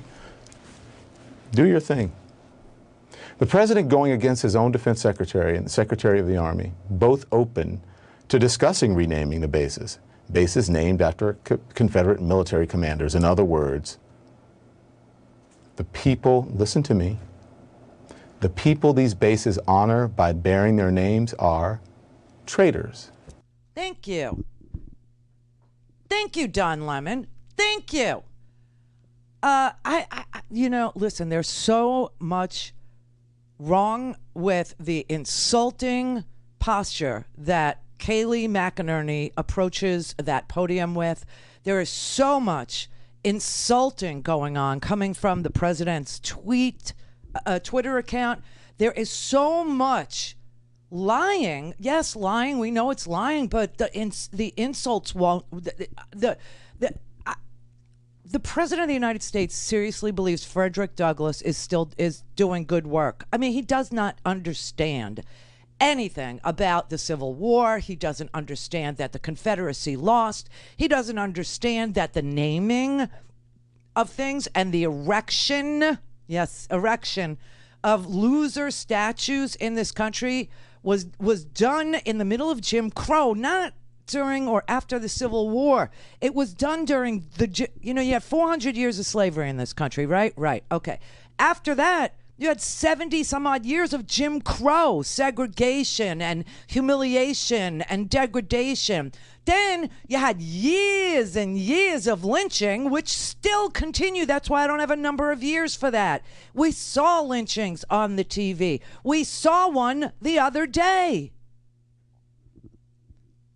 And now we're seeing all these other videotapes of other lynchings, of other black men. Okay? So I don't know. I can't even put a number on how many years of lynching has gone on. But that is the history of this country. So 400 years of chattel slavery, 400 years of working to build this country, 400 years with no pay. No pay. Hot boxes, brutal beatings, shackling, kid-size shackles they had. Kids, children. Holy crap. And then 70 years of Jim Crow. And then lynching and the Ku Klux Klan and the murdering of thousands and thousands of African Americans in this country, where we actually had songs called Strange Fruit about people hanging from trees. I want you to know that since the very beginning of this country, black soldiers have been of enormous value to our America, the America that we thought we would get after the freaking South seceded and was taught a lesson about being a traitor to this nation. Vietnam, here's another example. I bring this up all the time. The total population in 1967 in this country of African Americans, it hasn't really changed much. It was about 11%. 11% of the civilians in this country were African Americans. That's all of them, all right? And yet, young African American men represented 16, almost 17% of all the draftees into the Vietnam War, and they represented 23% of all the combat troops. How is that possible unless that was another form of racism? 25% of everyone killed from our side in Vietnam, 25% of our soldiers killed in Vietnam, 25% were African American, were black boys, 19-year-old black boys. What is wrong with people? I don't even understand how she can insult the memory of everybody in this country who knows this history. She's just insulting, and he, we don't even blame him anymore because he's mentally ill. There's something so horribly wrong with him that you got to kind of just say, okay, this is what you get when you say character doesn't matter. This is what you get when you say mental acuity and, not being a fraud and not being a thief and not stealing and not ripping off people. And, it doesn't matter. He's sufficiently racist enough. I'm voting for him. This is what it looks like. So we get that. But what is wrong with her? She used to hate him. All of a sudden, It pays, right? Job pays good. And let me tell you, there are Republican, this really pains me. Okay, there's a guy, his name's Raynor Jackson. He's a black man, but he's a political consultant, and he's been a Republican political consultant for years. He sat yesterday, they were supposed to, Donald Trump said he was going to have a listening tour. He was going to listen to, the mood in this country, figure out what was systemically broken, why, we have such racism in there. Never happened. Then he said, he would convene some sort of a panel, and that, never happened. Never happened. Yesterday, he sat there with his own cabinet, and the only person that wasn't in the cabinet that was at the table that I could see was this freak of nature, Raynor Jackson, okay? Raynor Jackson is an African-American man who's been a Republican political consultant for 21 years. And on the subject at hand, this is what he said. My name is Raynor Jackson. Thank you, Mr. President. Thank you, Daryl, for inviting us to this roundtable here. I'm from St. Louis originally, live here in Virginia. But what I'd like to say to you, Mr. President, is kind of off the beaten path. I'd like to say to all the media assembled here that I wish they would quit lying about what you've done specifically for the black community. So you got radical liberal journalists like Joy Reid from MSNBC, Don Lemon from CNN, Roland Martin, who are putting more poison into the black community than any drug dealer, who are killing more black folks than any white person with a sheet over their face. How are they doing it? Spreading these lies about the economy you have, Mr. President, before the virus was a continuation of Obama. That's just factually not true. I have a degree in accounting. I keep up with the economy. They're lying. So to all these folks on MSNBC, CNN, Roland Martin, what, you're afraid to have real black Republicans who know what the hell they're talking about? If you want to know the truth, if you want us to dissect the Obama economy, let's do it. Call in, connect. To speak to Randi, call 561-270-3844. 561-270-3844. Do you believe there is systemic racism in law enforcement? I think there's racism in the United States still, but I don't think that the law enforcement system is systemically racist. I grew up at a time when there was real systemic racism. I remember as an 8th grade student, I was the only black student. I got the highest academic achievement, and the teacher got up and berated the other students. They weren't trying hard enough because a black kid was #1. And that kind of thing was not uncommon when I was growing up. That kind of thing is very uncommon now. I don't believe there's systemic racism in the U.S. I'm not going to go into a long riff on it. The Trump administration doesn't think that there is systemic racism in this country. That's their position, and they're sticking with it all the way to Tulsa. All the way to Tulsa. They're going to Tulsa, Oklahoma, one of the most racist cities since the beginning of this country, in June, on Juneteenth. Okay, June 19th is called Juneteenth. Why? It is the reading of the Emancipation Proclamation in Oklahoma, in Tulsa, Oklahoma. That's what Juneteenth is. June 1st, on the other hand, June 1st, 99 years ago, was a race massacre conducted by white people on a place called Green. I always forget if it's Greenville or Greenwood. I think it's Greenwood. Forgive me. Which was known as Black Wall Street. They don't teach this in school, especially in Oklahoma. They didn't even cover this in the newspapers in Oklahoma until around 1971. Okay, this happened 99 years ago. This happened in 1921. Why? Because it was post-Civil War, and African Americans were able to open stores and businesses, and they were flourishing.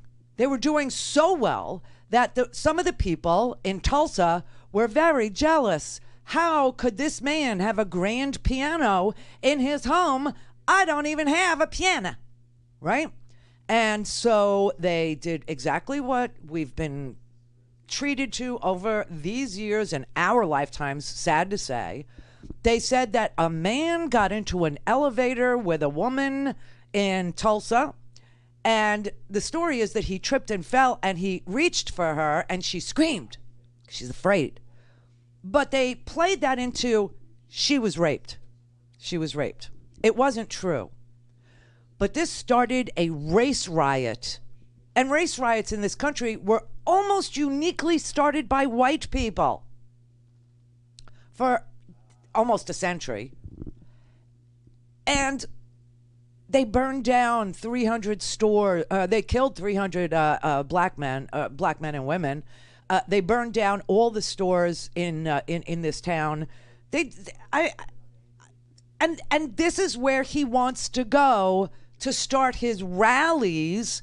And oh, by the way, they're spiking in COVID cases also right now in that part of the country. Texas, Oklahoma, Arkansas, spiking right now because they opened early.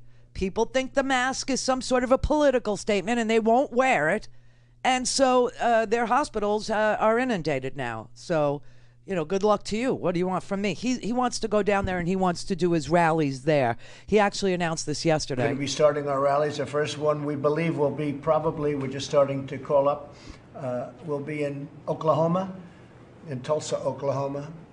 Beautiful new venue, brand new, and they're looking forward to it. They've done a great job with COVID, as you know, in the state of Oklahoma. We're going to be coming into Florida, do a big one in Florida, big one in Texas. They're all going to be big. We're going to Arizona. We're going to North Carolina at the appropriate time. Why Tulsa? Why is he going to Tulsa? I almost grabbed this. I didn't. But the police chief from Tulsa, Oklahoma was on some local radio show, an AM radio show. And I think NPR has the clip if you want to hear it. I didn't pull it. I should have.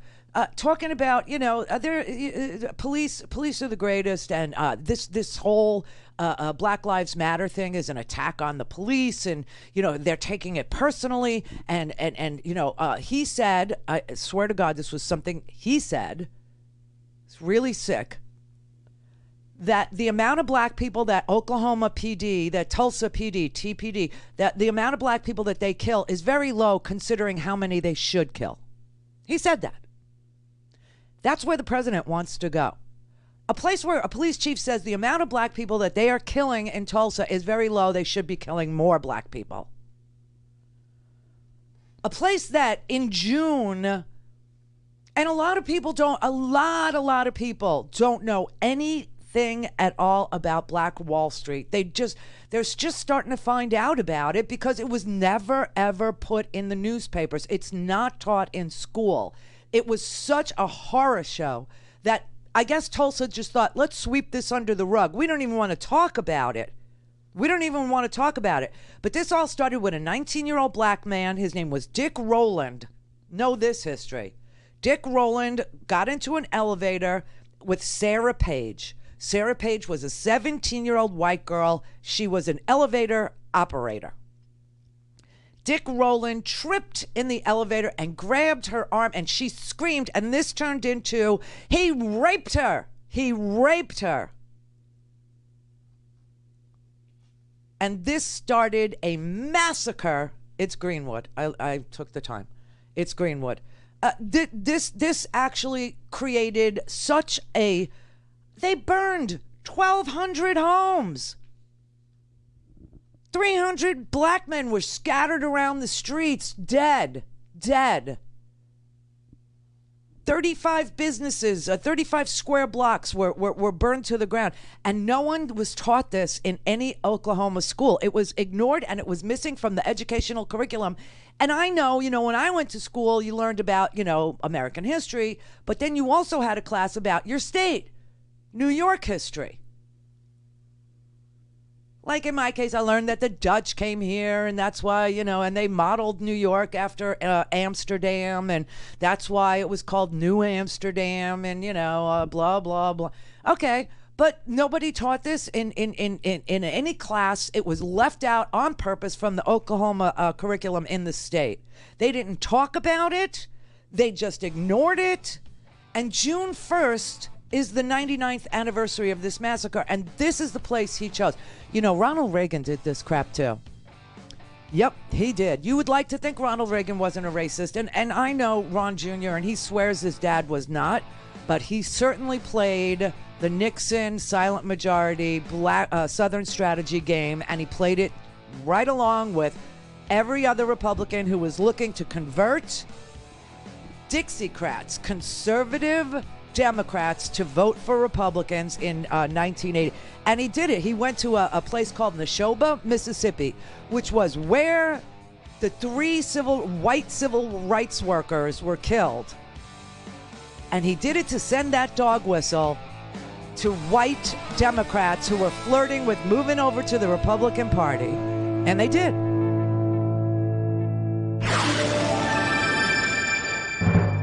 This is the Randi Rhodes Show. To speak with Randi, dial 561-270-3844. That's 561-270-3844. My personal feeling is if those players were to come out and say, we love our nation, we are patriots, we love our flag, we honor the memory of those who've died to give us our freedom, but we are protesting some of the brutality that has occurred, and that's why we are doing this, I think it would solve the problem.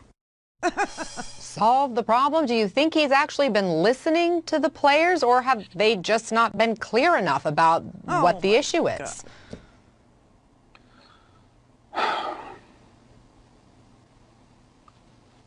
It's such bull, you know, forgive my language, but it's so disingenuous to sit here and pretend as if the players haven't been saying this. Exactly that. Not by the way that it's required. It's not required that you actually say those things to exercise your First Amendment right. And so it really angers me to see Ben Carson, someone who we used to admire within the black community during Black History Month, having his face on a poster board on my classroom all those years, see him spew this kind of ridiculous rhetoric. I would much rather he just shut the hell up than continue to perpetuate this ridiculous rhetoric that if the players just did this, then everything would be all right. Man, stop it. Get out of the way. You're in the way now. Oh! Thank you. LZ Granderson, who writes for sport, he writes sports for the LA Times.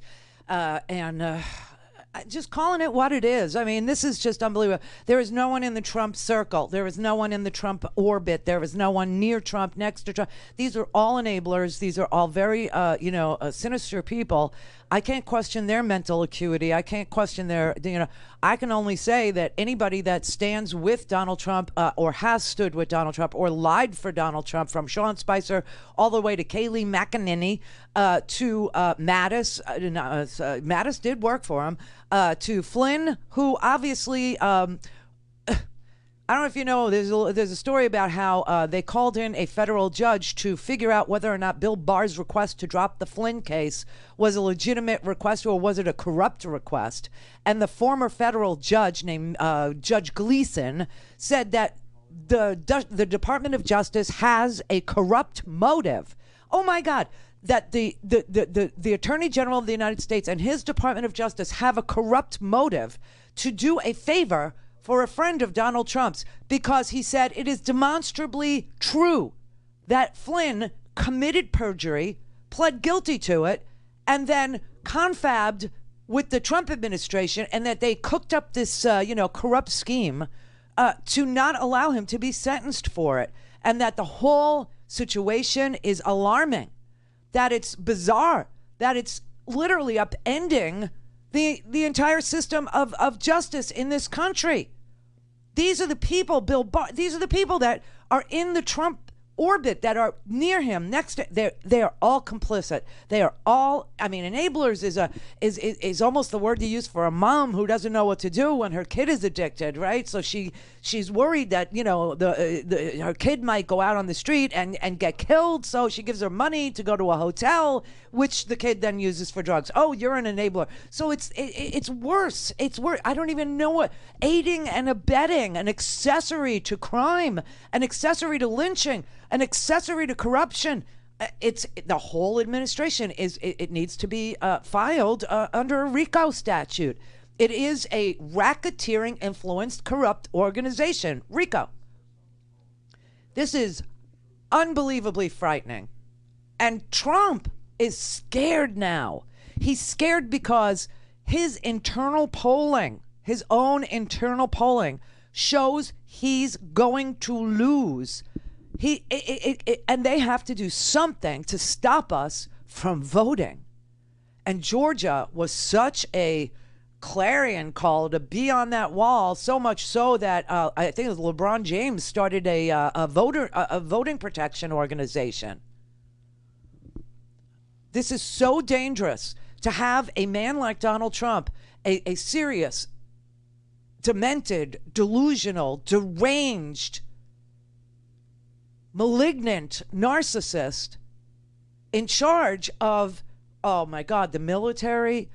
Wow, last night, I couldn't believe this article. The New York Times put out an article last night around 8 o'clock. So this is why you follow me on Twitter, right? At Randi Rhodes. I saw this article. I took time. I read this thing. It was rather long, and it was sickening. I mean, literally sickening. It's the story of how the park police literally started this whole maniacal slaughter of, with rubber bullets and the CNS gas, the tear gas, and the pepper balls and all that. And that the National Guard, the D.C. National Guard, because they don't have a governor, the D.C. National Guard is commanded by the Secretary of the Army. And he was ordering them to go out on the street. Well, 60% of the D.C. National Guard are African Americans. And they were saying things to their commanders like, but my cousin is out there. Or I just saw my neighbor. Or this is my friend's kid. And they're peaceably protesting. What are we doing? What are we doing? And the explanation they got was that they were there to prevent Donald Trump from ordering the 82nd Airborne, who was staged right outside the city with armories full of bullets, armories full of weapons and bullets that were at the ready for the 82nd Airborne to attack American citizens with. And that people inside, in the military, they were like, we have to do whatever we have to do to keep him from deploying the 82nd Airborne. Now, 2 helicopters were deployed. One had a Red Cross symbol on it. Okay, the other one, I believe, was a Black Hawk. And they were asked to use this maneuver that you use when you're trying to clear towns in Afghanistan of, insurgents. You fly the hell. I told you about this when I first saw it because I knew what it was.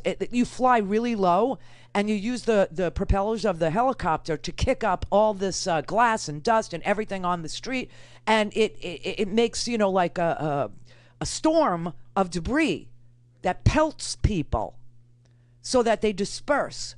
Turns out that these 2 helicopter pilots, they were given these orders, but now the Secretary of the Army is denying that he ever issued the order. And so the helicopter pilots are now facing punishment for their actions. This is why you don't do an illegal order. This is why you never follow something that feels like you're attacking your own American citizen. Okay, because these pilots are now on the hook and they are going to be singled out for punishment.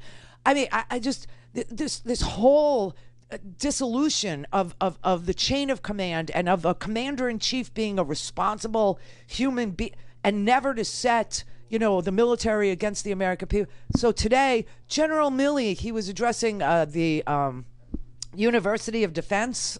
We have these war colleges around and so he had this pre-recorded message to the graduates at the University of Defense, and he's not sorry that this happened.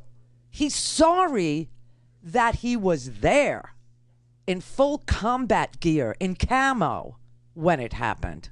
As many of you saw the result of the photograph of me at Lafayette Square last week, that sparked a national debate about the role of the military in civil society. I should not have been there. My presence in that moment and in that environment created a perception of the military involved in domestic politics. As a commissioned uniformed officer, it was a mistake that I have learned from.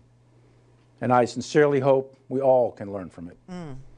We who wear the cloth of our nation come from the people of our nation, and we must hold dear the principle of an apolitical military that is so deeply rooted in the very essence of our republic. Epic fail. He did not apologize for what happened. He apologized for being there and being photographed. That's what he apologized for.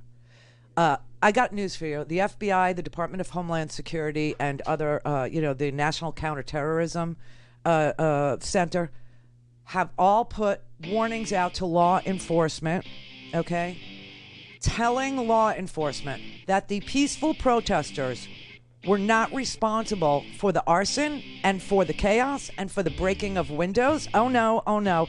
It was, quote, and this is from the intelligence bulletin, anarchist extremists continue to pose the most significant threat of targeted assaults against police, as well as targeting government buildings and police vehicles for damage, sometimes with improvised incendiary devices. This includes militia extremists and groups who advocate a belief in the superiority of the white race. They have sought to bring back a second civil war, and they name the Boogaloo Boys, and the only mention of Antifa is in a footnote.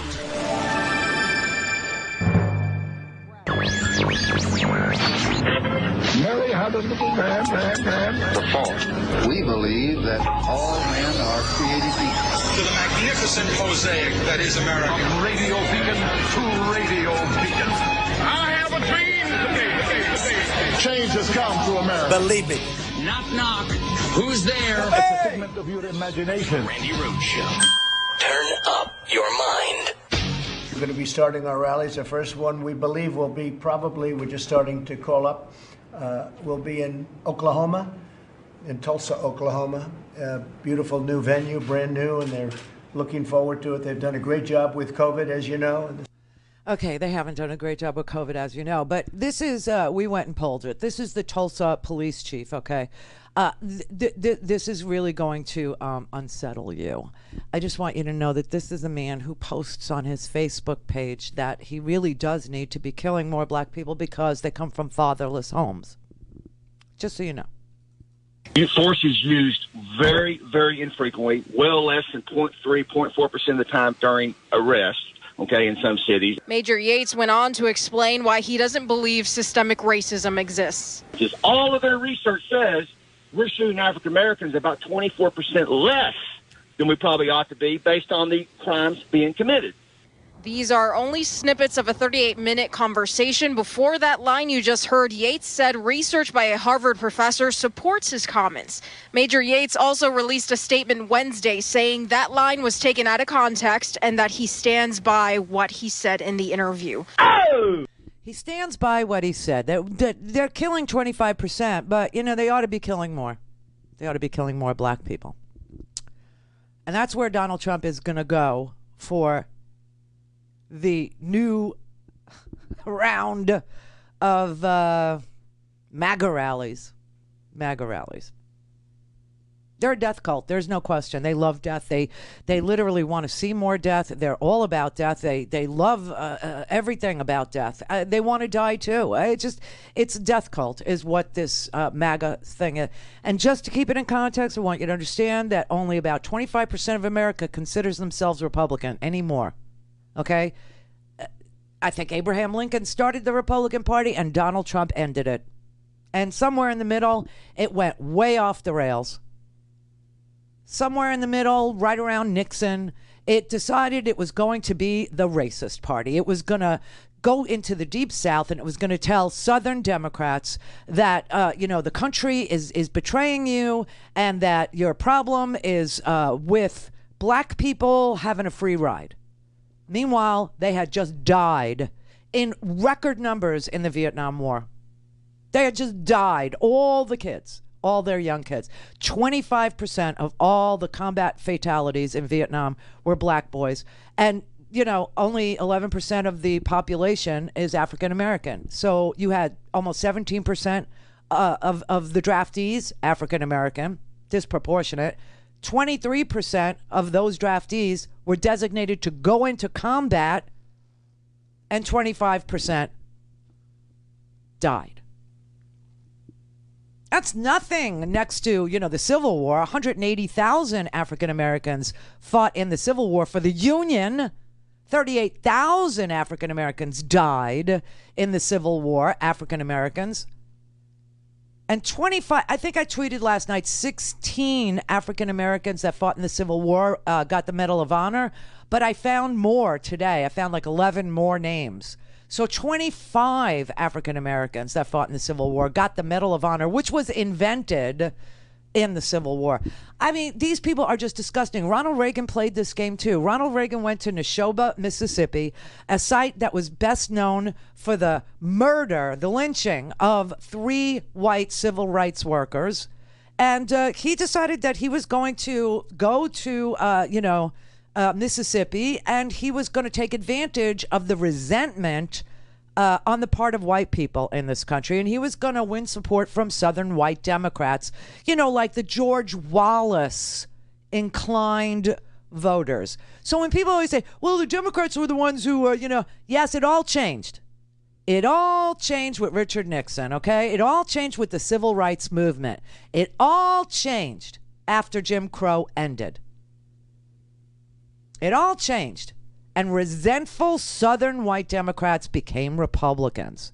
And that is who these 25% of Americans are.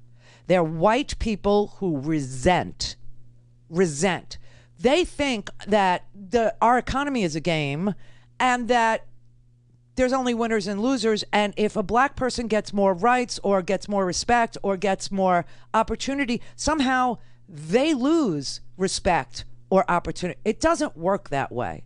What's really happening is we are all black now. I mean, we're all being crushed under the knee of a government that consistently redistributes wealth to the wealthiest Americans, to the richest Americans, to the corporate titans. This is not a democracy anymore. It was an oligarchy, and it has been since about the 1980s, since Ronald Reagan, where the transfer of wealth began.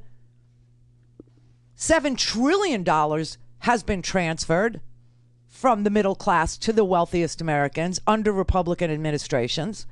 And they just play into the white resentment of that fact.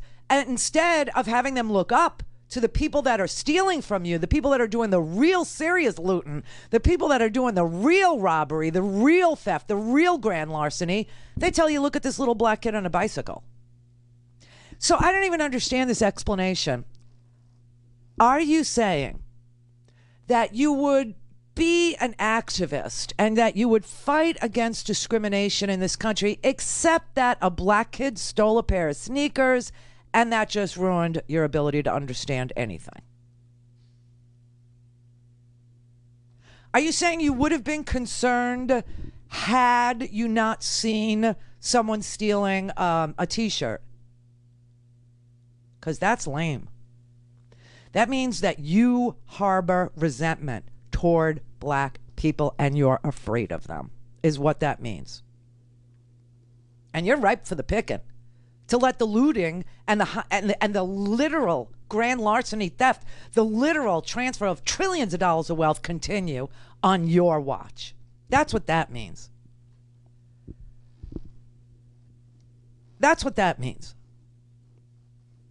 They are playing that Southern strategy all over again. And instead of the South, who desperately wants to move forward. I mean, there are so many people in the South that get this. There are so many people. You know who I was listening to yesterday? He was also on, I read his column.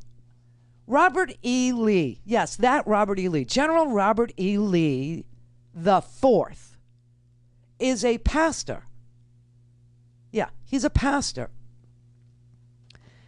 And he has been trying his whole life to get out from under the shame and the and the scorn of being the relative of and the name bearer of this white supremacist general. So He explained it very neatly. Reverend Lee, the veneration of these Confederate leaders comes from an ideology called the lost cause. Explain what that is. Well, Don, I was steeped in the lost cause growing up. It's this idea, even in the most progressive homes of the South, that General Lee, the standard bearer of Southern heritage, was a genteel man. He was, quote unquote, kind to his slaves, whatever that means. And deeper than that, it is an idea that this Confederacy fought against the United States for states' rights. What the lost cause fails to complete in that sentence is the states' rights to enslave people. We never learned that little last bit in school. And even deeper than that, in school we're taught it's the war of northern aggression, not the Civil War, as it is properly called. But there are people who live in Texas. There are people who live in Georgia. There are people who live in maybe Alabama. I don't know. I used to live in Mobile. There was a lot of that Civil War crap, and South's going to do it again. But I don't know. I know that there are some decent people in those states that can flip those states and move us into the 21st century. Randy at RandyRhodes.com. Go for launch. Speaking truth to power, the Randi Rhodes Show. So yesterday, the president, Kaylee, tweeted out that this Buffalo protester, the 75-year-old who was shoved to the ground by a police officer, might have been part of Antifa and a provocateur in order to get that type of reaction, just to paraphrase. Could you expand on that? Does the president think that this guy is part of Antifa? So the president was raising questions based on a report that he saw. There are questions that need to be asked. In every case, we can't jump on one side without looking at all the facts at play. This individual had some very questionable tweets, some profanity-laden tweets about police officers. Of course, no one condones any sort of violence. We need the appropriate amount of force used in any interaction. But there are a lot of questions in that case. In fact, you had 56 police officers who resigned in protest of how their fellow officers were treated. So I think we need to ask why those officers resigned, what happened, what facts were on the ground, and the president was just raising some of those questions.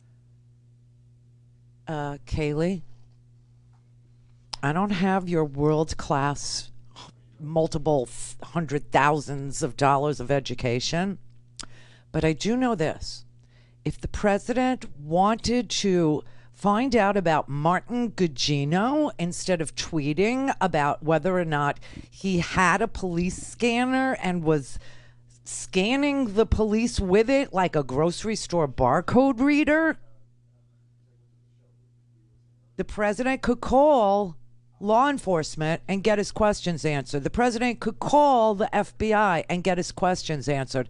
The president could call the Department of Justice. He could call his personal lawyer, Bill Barr, who's supposed to be my attorney, but he's the president's attorney, as we all know, and a world heavyweight champion liar about everything from pepper balls to CNS gas to whether or not Michael Flynn committed perjury. The man is just one of these, white supremacist attorney generals is what he is. But why does the president have to tweet out that he has questions about a 75-year-old man, Martin Gugino? Did the police or did not the police find some sort of a scanner when they picked up Martin Gugino, the 75-year-old with the busted skull who's still in the hospital? Did they find some nefarious tool that he was using to, I don't know, suck information about where the police were? I don't know why he would need that information. The police were all around him. Of course the president is tweeting conspiracy theories. Of course the president uses the language of QAnon. Of course the president is trying to play to his 20% base. It's why he's going to Tulsa. The insulting nature of this administration to people who can think for themselves, people who believe their own eyes, is just okay. So let me go back to this thing. Okay, so this Antifa questioning that the president did, and she said it at a press conference. That was her on Fox News. She said it when she was asked by the press, "Why is the president tweeting this crap?" Does the president regret tweeting out a baseless conspiracy theory about a 75-year-old protester on the morning of George Floyd's funeral? The president was asking questions about an interaction in a video clip he saw, and the president has the right to ask those questions. But does he regret tweeting out this protester was assaulted? The president does not regret standing up for law enforcement men and women across this country. And let me say this, and just give you a little bit about the mindset behind the president's tweet. Look, we're living in a moment that is, it seems to be reflexively anti-police officer. And it's unacceptable to the president. In this tweet that he sent out, he was in no way condoning violence. He was not passing judgment on these two officers in particular. But what he was saying is this: when we see a brief snippet of a video, it's incumbent upon reporters and those who are surveying the situation to ask questions. Rather, upon the president to have facts before he tweets anything out. He's the president of the United States. The president did have facts before he tweeted it out that undergirded his questions. Baseless conspiracy theory. It's not a baseless conspiracy. No, not at all. I won't acknowledge that. It is a baseless conspiracy theory. His source is a guy named Sandman, I think, from Conservative Treehouse. And this little tiny conservative wannabe network that hires reporters from Sputnik News. Sputnik, Russian-run media. Seriously, that is who his source is. Now, you would think if the president had questions about Martin Gugino, he would call the FBI, or he would call the Minneapolis Police Department. He would call the police chief, right? He would call anybody who could give him information about whether or not Antifa is a real thing, or what it is, or what it isn't. Okay, so that brings me to this intelligence bulletin, and the only reason why this intelligence bulletin was literally snatched out of obscurity by ABC News is because the president started this crazy conspiracy theory that this 75-year-old man is some sort of a terrorist. Truly. And even though the president does not have the power to declare anything a terrorist organization, we don't have a domestic terrorism law, he declared Antifa a terror. And yesterday I explained to you, Antifa is pretty much you and me.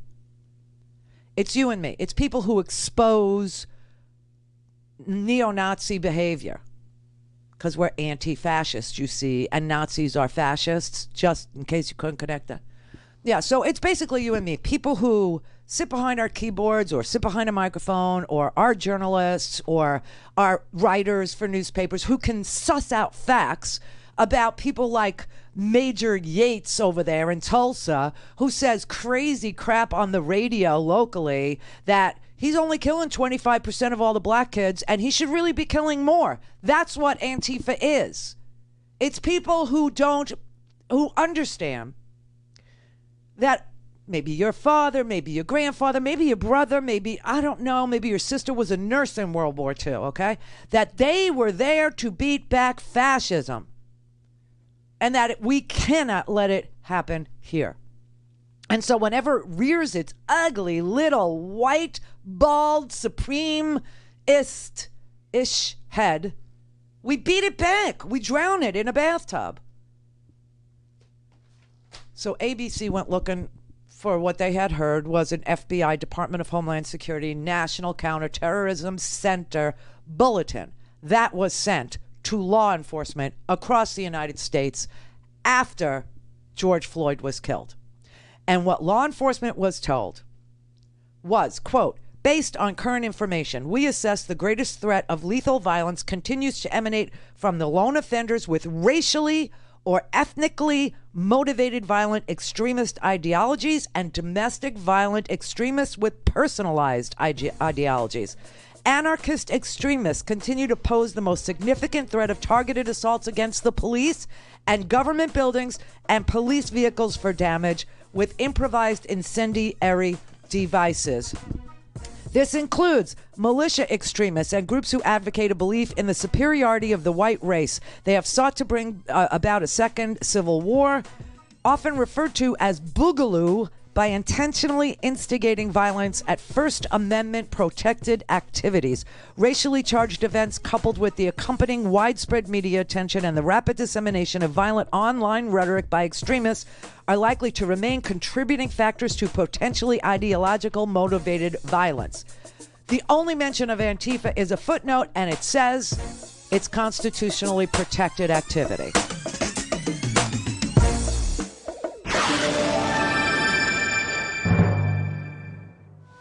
Call in, connect. To speak to Randi, call 561-270-3844. 561-270-3844.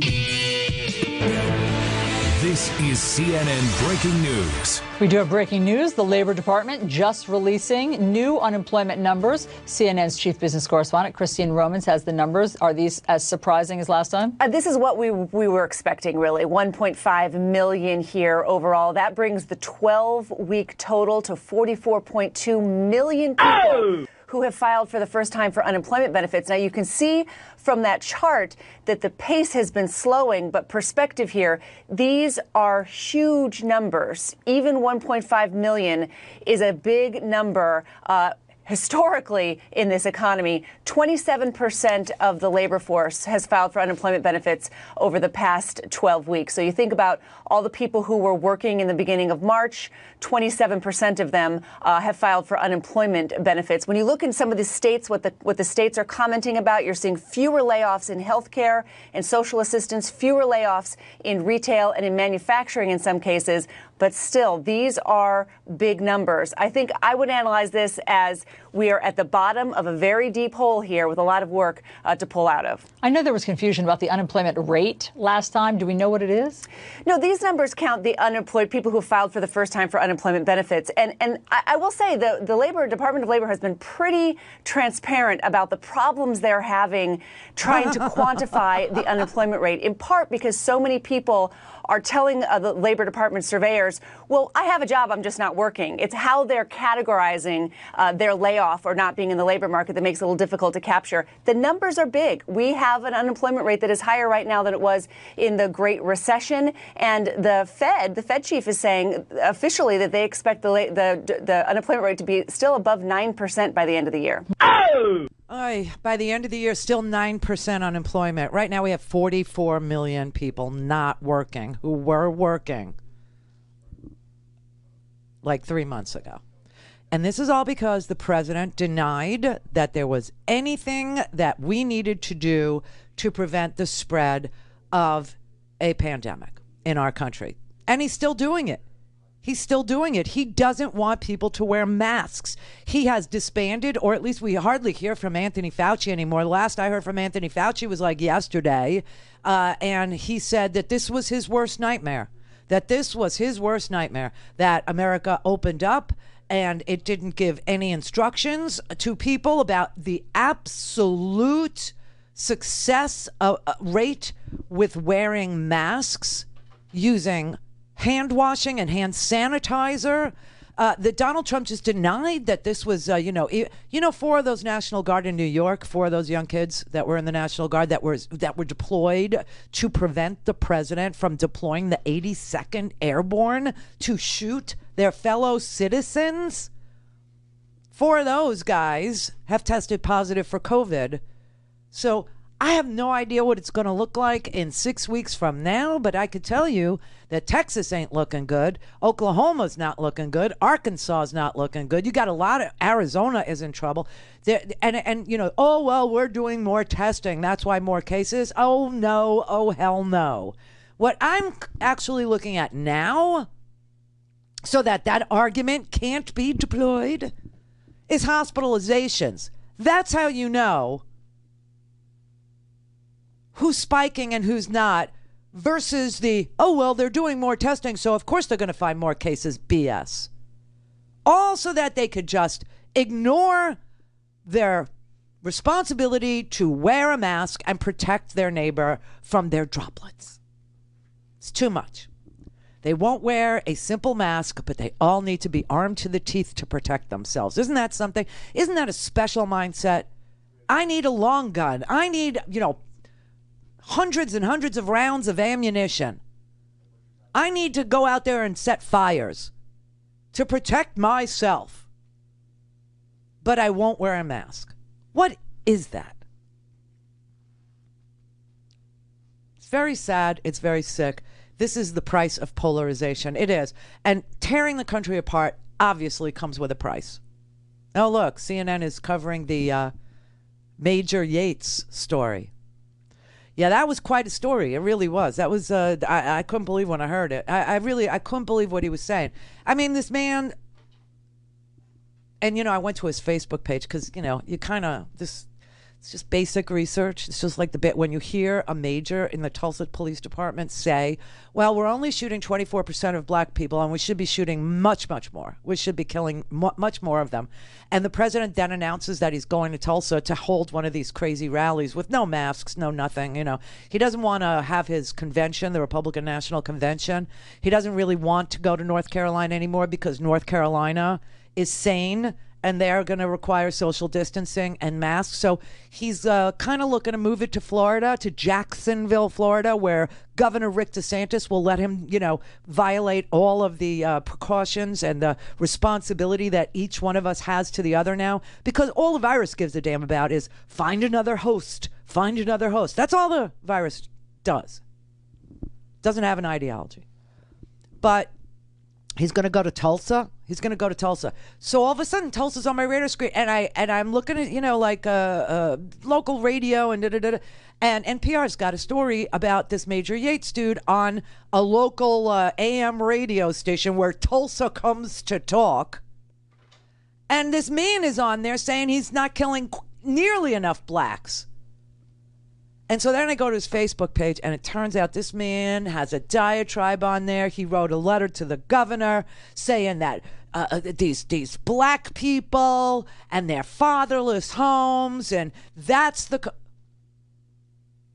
your president has 5 kids by 3 baby mamas. What the?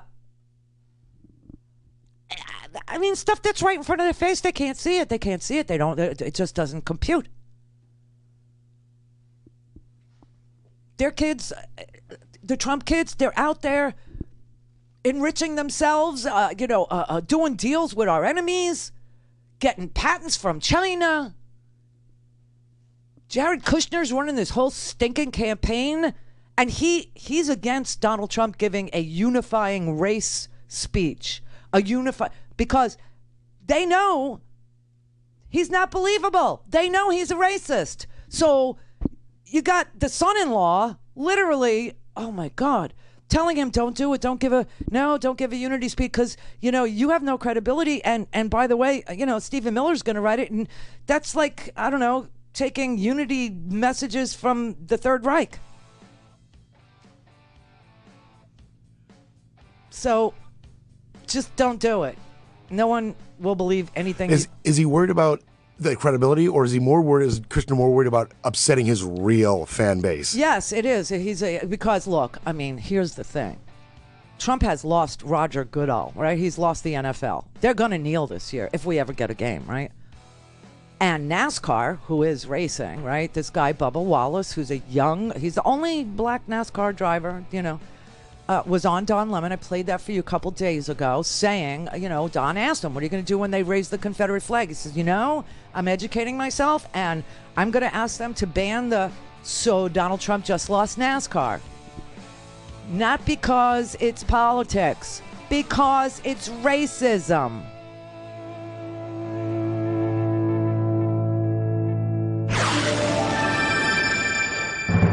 Fatality.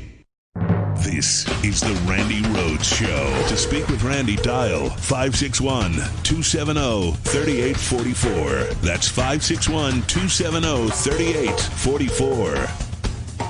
Oh, everybody who's watching us on Free Speech TV, whether you get free speech on DirecTV, which is channel 348, or you're watching on the Dish Network 9415, or Sling, or Roku channel, or any of the platforms that, thanks to Free Speech TV, you receive these shows, right?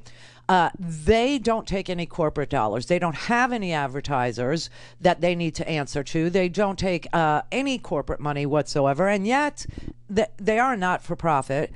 They have to pay their people who work really hard to make sure that our shows end up on your TV. Free Speech TV is kind of run by about 16 to 18 people, depending on, what month it is. And so that's why we're doing pledge drives. That's why we do pledge drives. Now, we have things that we can exchange with you. We've got all kinds of premiums, they're called, right? So you can have a Randi Rhodes signed hat, or a Just Effin' Vote t-shirt, or a Just Effin' Vote tote bag. You could have the social distancing kit. You could get free speech face masks, webcam covers. There's all kinds of things. So all you need to do is to dial the phone or go online. If you're watching this, online right now, because a lot of people do that, then just, navigate over to freespeech.org, freespeech.org/donate if you want to just end up on the donate page, but freespeech.org will get you there too. Or if you're watching in your living room and you're watching on the TV, I apologize, these big screen TVs and HD video, not my friend.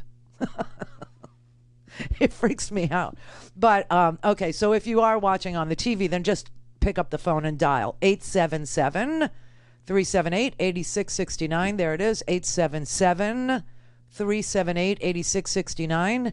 And do pledge whatever is comfortable for you. And thank you very much on behalf of all the people that work in Denver at Free Speech TV. This is how we get them paid. It's not how I get paid. It's how they get paid. So thank you very much for your support.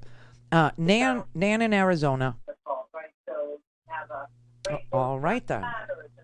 Stephen Phoenix. Hey, Randy. Hi. How you doing today? I'm okay. Are you noticing any COVID stuff in your neck of the woods? Well, I think Arizona's, leading the comeback, and it's getting pretty scary. I really don't want to go out and do much of anything right now. Well, then don't. No, I'm not going to. Staying home is an honorable thing to do. So. Oh, it is. Stay home, cook out in the backyard, do stuff like that. There you go. That's safe. Have a couple drinks, I want to talk about Antifa if I could. Okay. But I had a couple of observations I'd like to just say first here. We'll see how racist the NFL is this fall when we see, Colin Kaepernick back in a uniform. Yeah, there you go.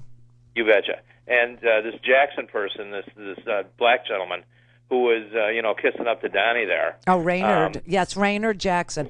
If you Google him, you'll see he runs a political consulting company.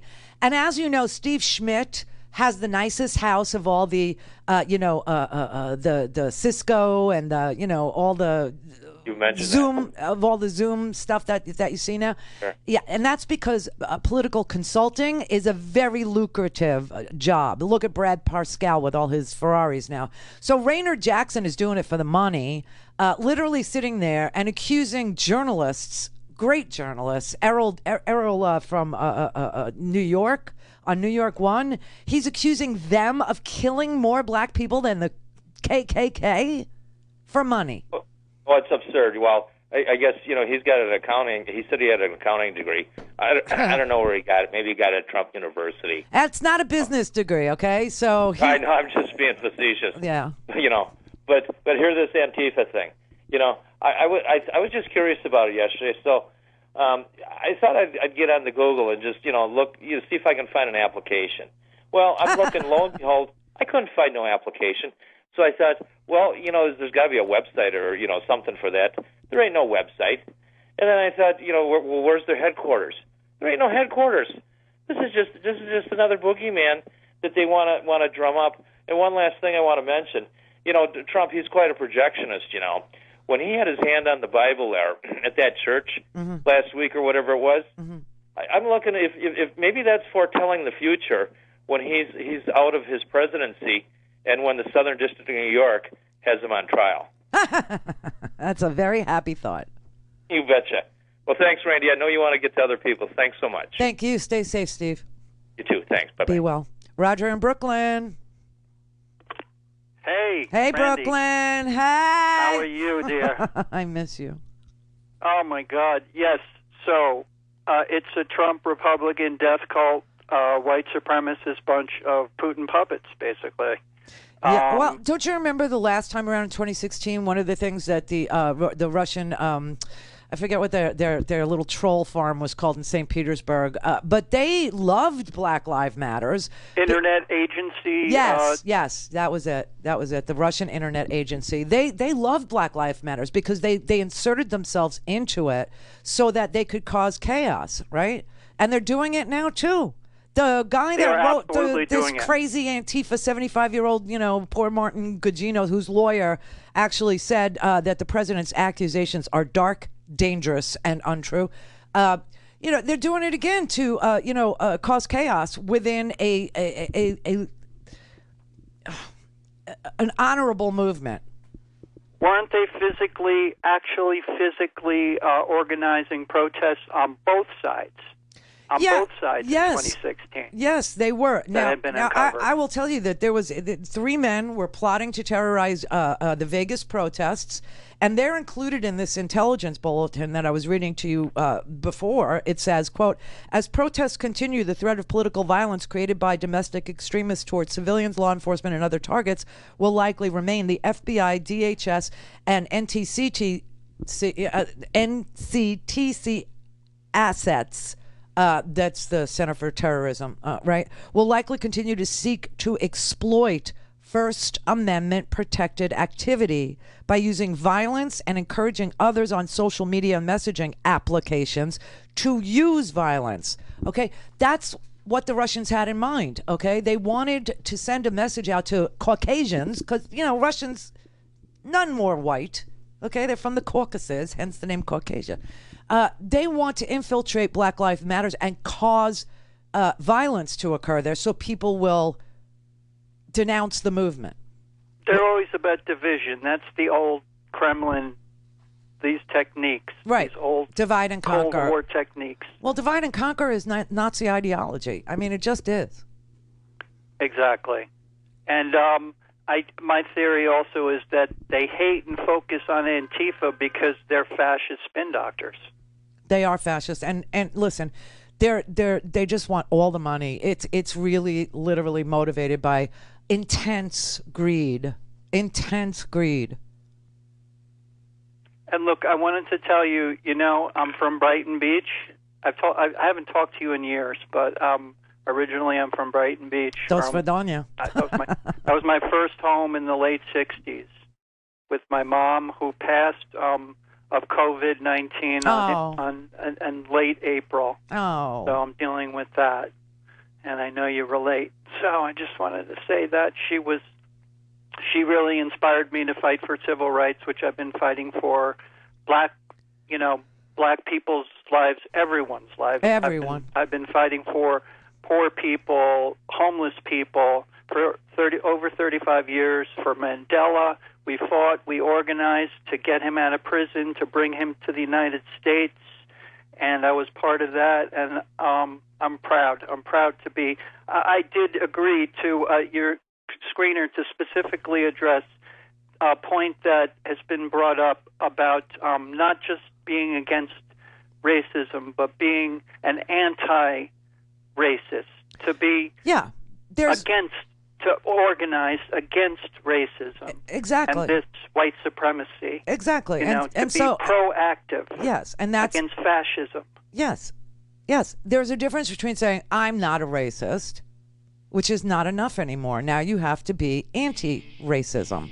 You have to actually. And I study Black history, and it is institutionalized and systemic white supremacy. This country was founded on it. This country was founded upon the backs of African Americans, a enslaved labor force. Chattel slavery for 400 years, doing backbreaking work for no pay and very cruel treatment on top of it. Followed by 70-something years of Jim Crow segregation and brutality. Followed by this era of lynching. And I don't know how many years you can ascribe to lynching because it ain't over. That's why anti-racist. Not just I'm not You have to be proactively anti-systemic racism now.